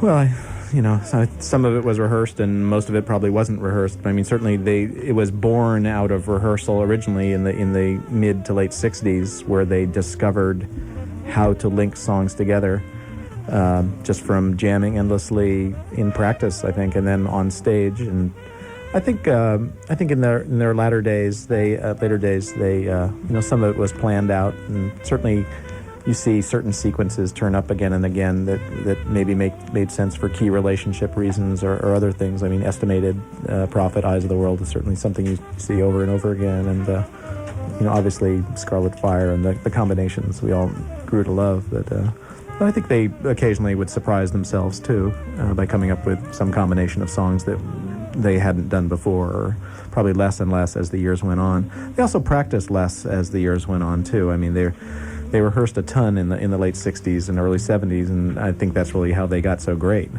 And after a point, I think they mainly did their playing on stage. They would rehearse a little bit before a tour, maybe to work up new tunes and all that, but it wasn't a constant thing where they would be kind of working out new tunes and jam transitions and things like that. Yeah, because the transitions, some of them, you'd think that they were all one person, just working together. Well, that was the magic, absolutely. When they could do that, that's what you went for, sort of. Those oh wow moments. All right, thanks for calling. We got time for a couple more tracks, a couple more phone calls, and you're on the air. Hello. Morning Dew, you there? Oh, hey guys, great show tonight. Blair, I was wondering if over the years, have you ever had a chance to interview Brent or talk to him much? I interviewed Brent one time for about 3 hours, and what year was that? 87, I believe. I liked him. He was very sweet. He wasn't the most articulate guy I've ever interviewed. I'm not putting him down in any way. He just was not that verbal a person, but he had his own ideas about what the Grateful Dead meant and all that, and he was kind of sensitive, as you might expect. I remember I asked him at the time.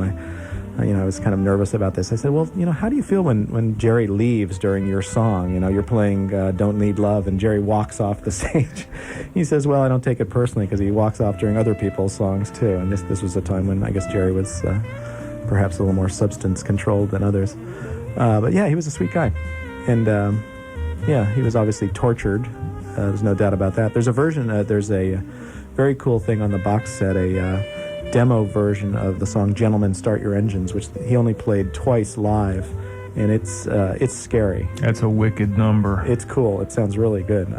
We were pretty blown away by it because when we first found it, we found it on a multi-track reel in the vault, and we thought, I thought there was no way it would be cool, but we were instantly haunted by it. Yeah, especially somebody like Barlow to come up with lyrics for a song like that. Yeah.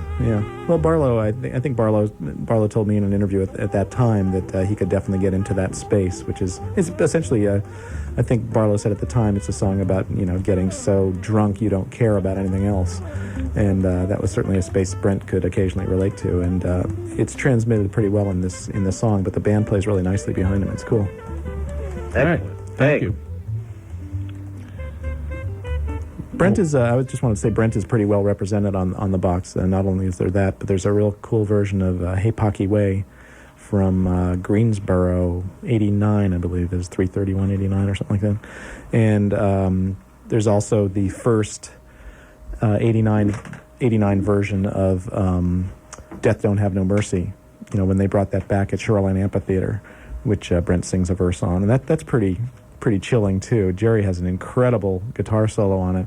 And there in the last verse, it's Jerry and Brent as a duet singing Death Don't Have No Mercy, which has a certain quality to it. Years later. Yeah, so. Right. When they got together, they certainly had that great blues vibe, especially Dear Mr. Fantasy. There were things that really clicked. You want to set up number 7 for us? Yeah, this is, I think we're back in Copenhagen, aren't we? 4/17/72. I think that's also my birthday. My birthday is April 17th. Another show I wasn't at. I wasn't at 4/17/71, and I wasn't at 4/17/72. This is a self-contained TRUCKIN, which was fairly rare during this era. Was this as on the television show, I think. From the this was Tivoli TV Gardens. From the Tivoli, That's right. If those of you that may have the video that circulates of this show. I know, I wish they would release that whole thing. I recently saw a list when I was in the vault. I happened to peek at their list of videos that they have, and it's impressive. I wish they'd release more of them. This is about 11 minutes long, and we'll be back with your phone calls coming up right here on WBAI New York. We are trying to make music in such a way that our music will not have a message for anybody. We don't have anything to tell anybody. We don't want to change anybody. We just want to give people a chance to feel a little better. That's the absolute most we want to do with our music.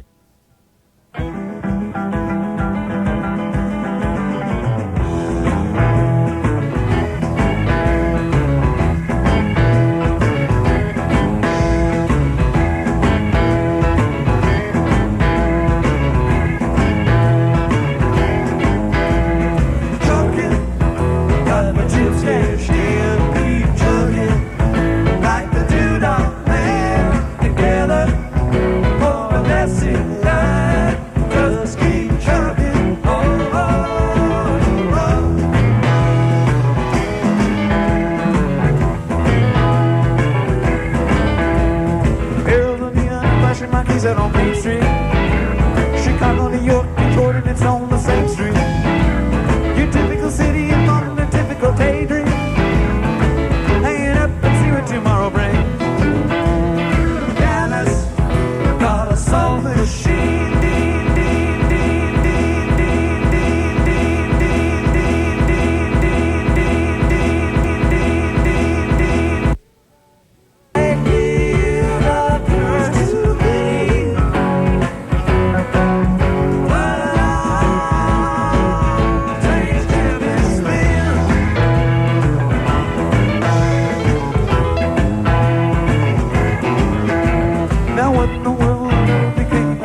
tired of traveling, you wanna settle down.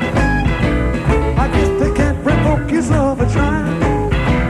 Get out of the door, light out and look around. Sometimes the lights all shining on me. Well, there are times I can barely see. They deal a curse to me. Well, Lord,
Yeah, more Danish dead. Yeah.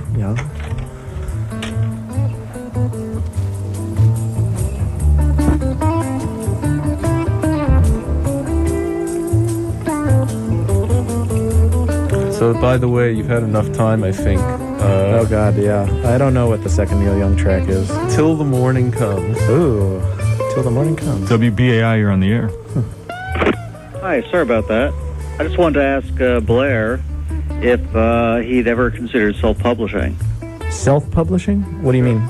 Well, publishing, yeah. I don't know. Yeah, a little bit. I don't think I would actually do it myself because I self-published The Golden Road, and it was a headache for 9 years. Well, Although it was really fun, but it was a headache. Yeah, but it was good. But I mean, the thing is, you get a lot more in there.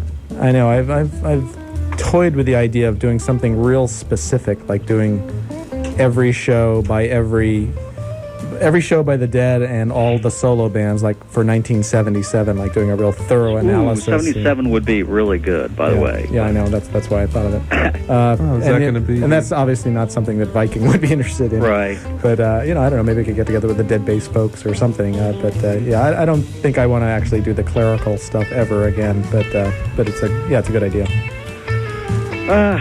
Okay. Yeah, I know. I mean, I guess I gave you in advance and that kind of thing. So that's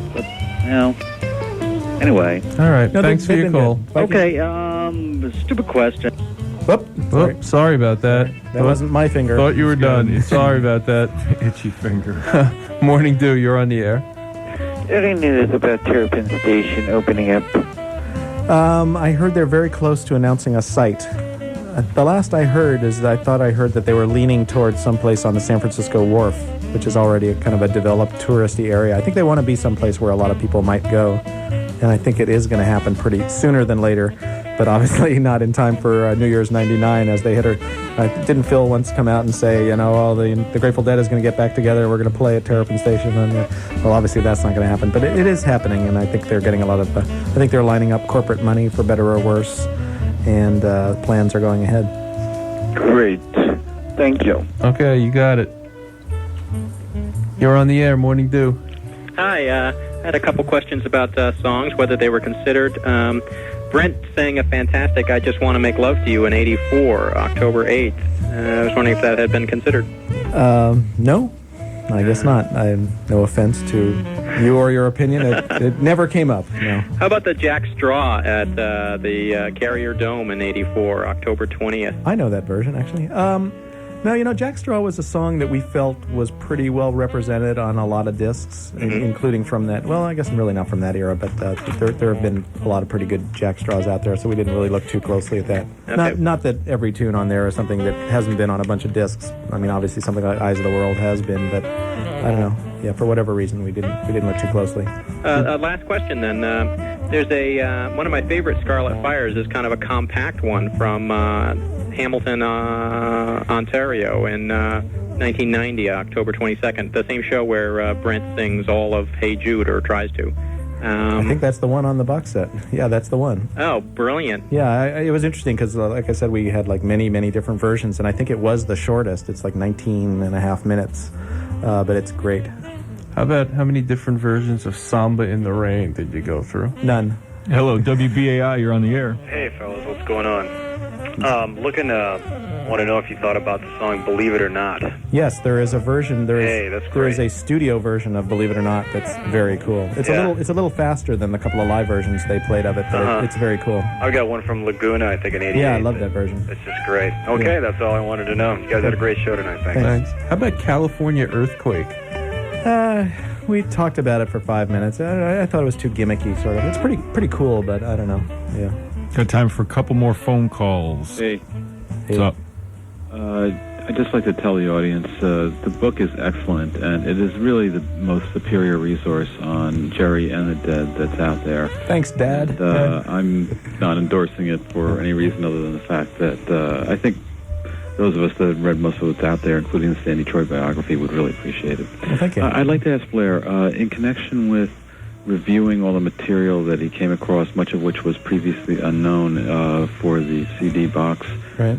Is there any Jerry material out there that we haven't heard yet that is obscure or otherwise unknown that we can expect to see at some point that he's aware of? Not that I'm aware of. We talked about Equinox. There's very little stuff. This is not a band that recorded, 18 songs for every album and then chose 10. They pretty much recorded what they knew, what they had. I think Grissman has a bunch of stuff. Yeah, Grissman still has more stuff to come out. I think he ended up doing 40 hours with Jerry or something, and I don't know how much has come out, like 5 or something. I don't know how much is worth putting out, but yeah, I'm sure we'll see more of that. All right, I want to thank everybody for participating in the program tonight. Definitely thank Blair Jackson for coming by. Great to be here. We'll probably be offering his book as a premium during the upcoming fund drive. That's not to say you shouldn't go out and buy it if you want it. It's a great read, and don't forget the website, which is www.blairjackson.com for I never Outtakes. thought I'd be a website, but I am. He'll be in Brooklyn also. Barnes & Noble, Monday night, 7:30. Go cheer him on and make him feel well. Or throw fruit. Right, he's going to... Bring him gifts. Yeah, say have him sign the book for sure.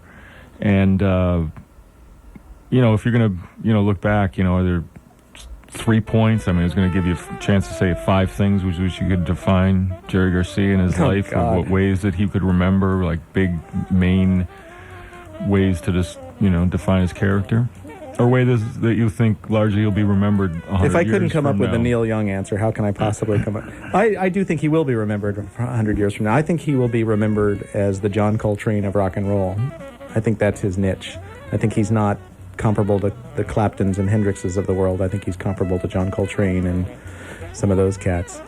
Do you want to set up the final outtake selection of the evening? The last outtake selection of the evening is a version of So Many Roads from that Boston Garden 94 show that we were talking about. A couple of stumbles here and there, which is why it's not on the box, but very emotional and quite a crescendo at the end. Stay tuned. Coming up after us tonight, you got Jay Smooth and the Underground Railroad. Next week on our show, coming up next Saturday, we're up to the year 1982 in our 30 years and 30 weeks. So you can stay tuned for that. And as we work our way up to 1995 at the end of the year. So we plunge ahead. All right, stay tuned. Non-commercial WBAI in New York.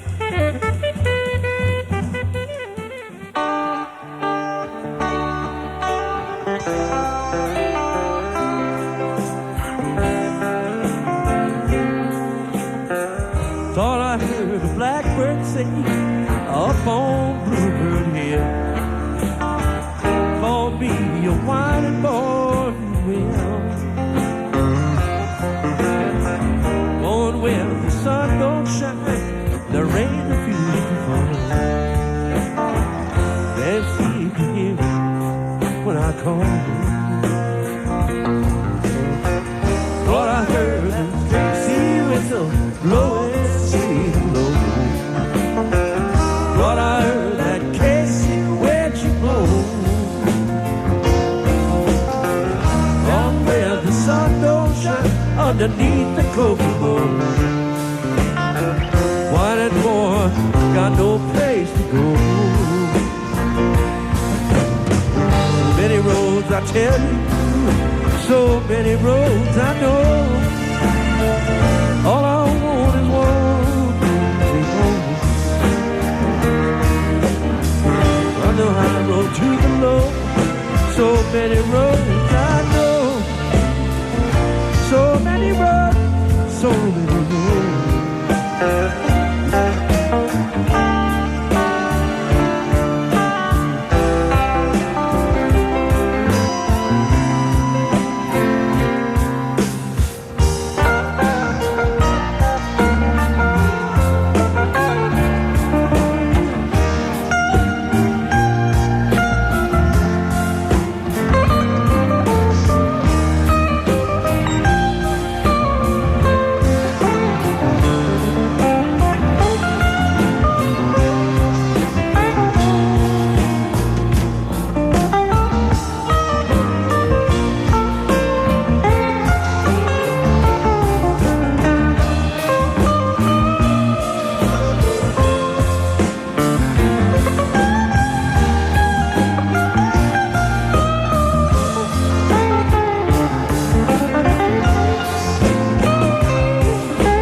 of the hill.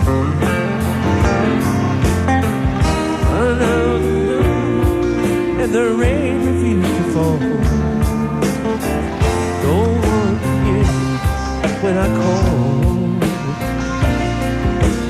Wind inside and the wind outside, tangled in the wind of mine. Wonder why you treat me so unkind. Down where the sun don't shine, lonely in a cold day. Got no place to go, ain't that a shame? New York to San Francisco, so many roads I know. All I want is one to lead me home.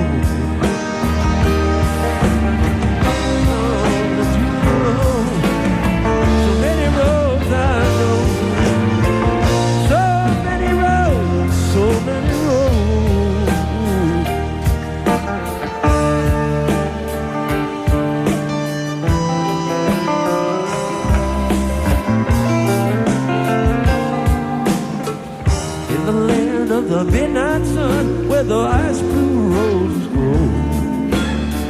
Along those roads of cold and silver snow. The morning low, so many roads I know.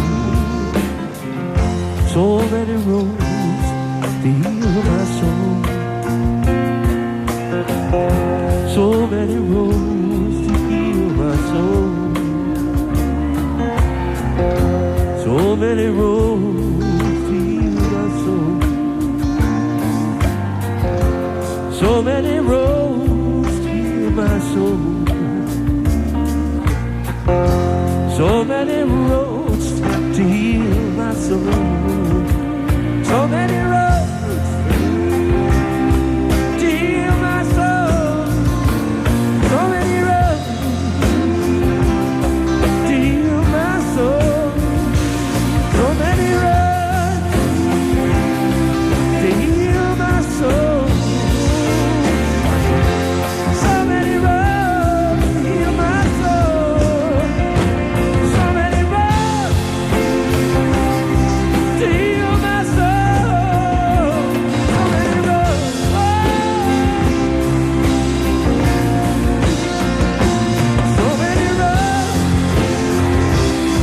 to heal my soul. So many roads to heal my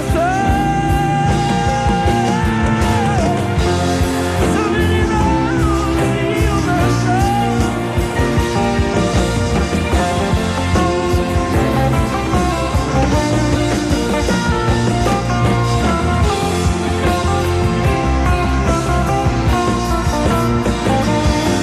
So many roads.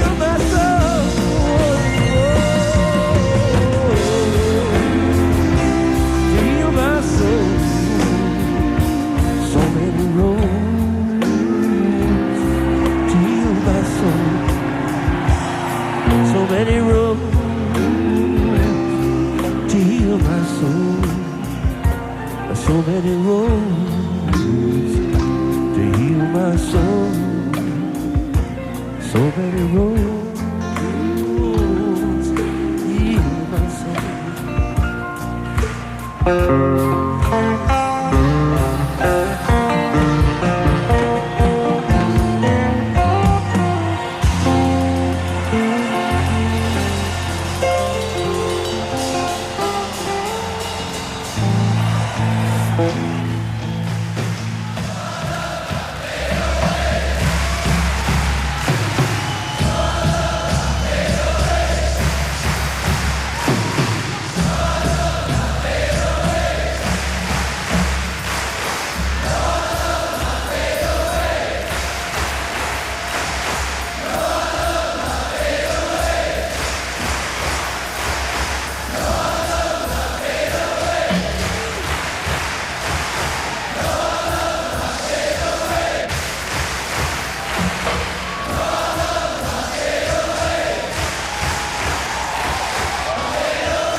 celebrate the 6-year anniversary of the Liquid Sound Lounge in a benefit boat cruise as the sun sets and the stars rise aboard the Marco Polo cruise ships. That's Sunday, October 3rd. Your entertainment on board are DJ Jeannie Hopper, DJ Nicodemus, and DJ K-Nee. This is a benefit for WBAI with tickets, $25 per person. How do you get those tickets? Make your reservation now by calling 212-631-3617. Again, that's Sunday, October 3rd. We'll be boarding at 5 p.m., departing at 6, and returning at 9:45. Leaving from Pier 59 in the Chelsea Piers, enter at 23rd Street and the West Side Highway. All that information and how you can reserve your passage is available by calling 212-631-3617. Show your support for WBAI and the Liquid Sound Lounge. Come rock the boat!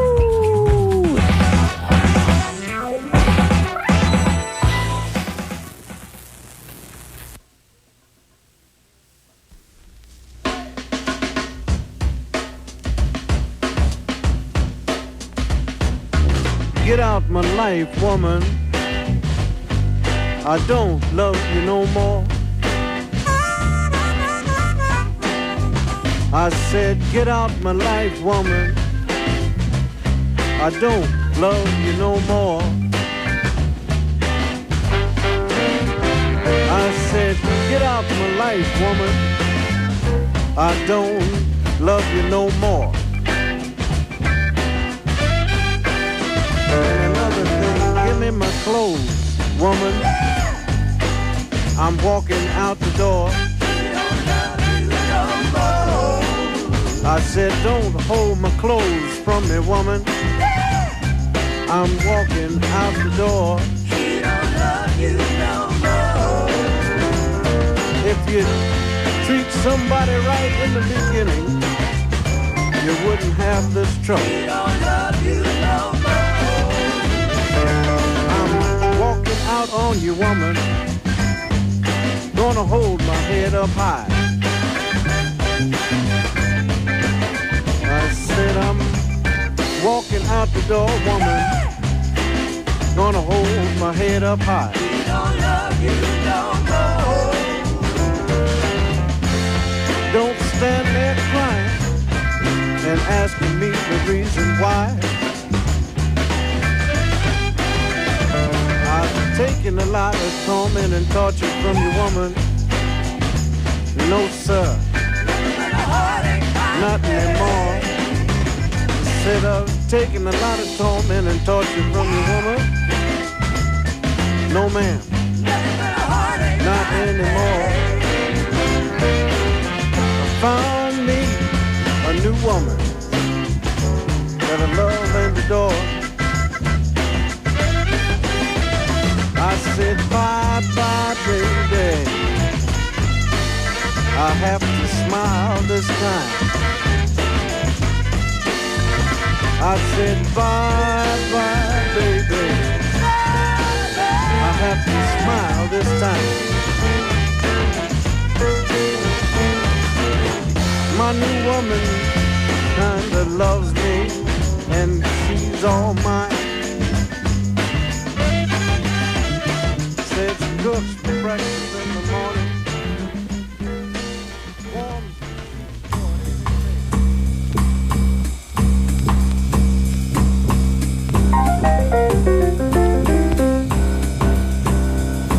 How y'all feel out there? Oh, yeah. All right. Check this out. Come, ride on my train. We're going to hear some original black poetry. No more auction block for me. No more driver's lash for me. Black words floating on black river. Black words floating on black river. Through swamp and savannah. Midnight special on a saber track.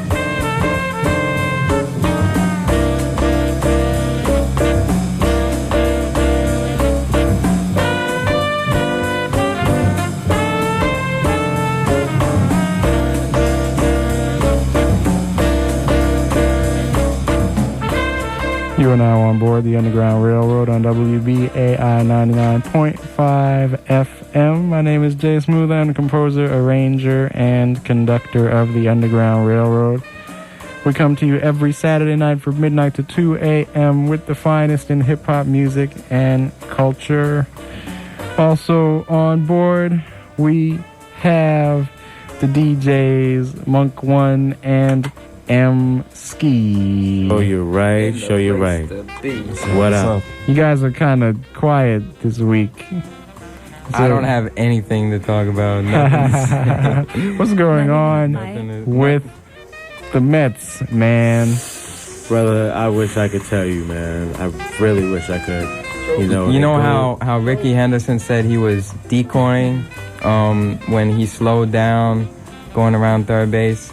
Trying to fool them. He was trying to fool them into thinking that he wasn't going to go for home. That's what the Mets are doing right now. Terrible. They're trying to decoy everybody into thinking that they're really not.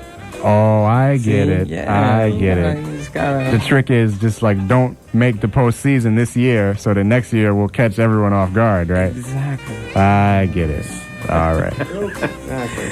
We also have Gail on the premises. Hello. This is impressive. To what do we owe this special honor? Hey, don't I work here? What's going on, Gail? Nothing much, a little bit of everything, though. We also have our special correspondent, Irina. Good evening. You need to get back and do more research for me. I've been working hard. Okay, all right. She's on the case. She's on the special case. guest. I'm like Inspector Gadget. Wow. And we have DJ Tom Cat. How you doing? Already studiously taking notes. Yeah. He's the man who provides the playlist. He also provides some of the jazz tracks that you hear in the background. And some break we don't always give him credit for that.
a foot, Lord.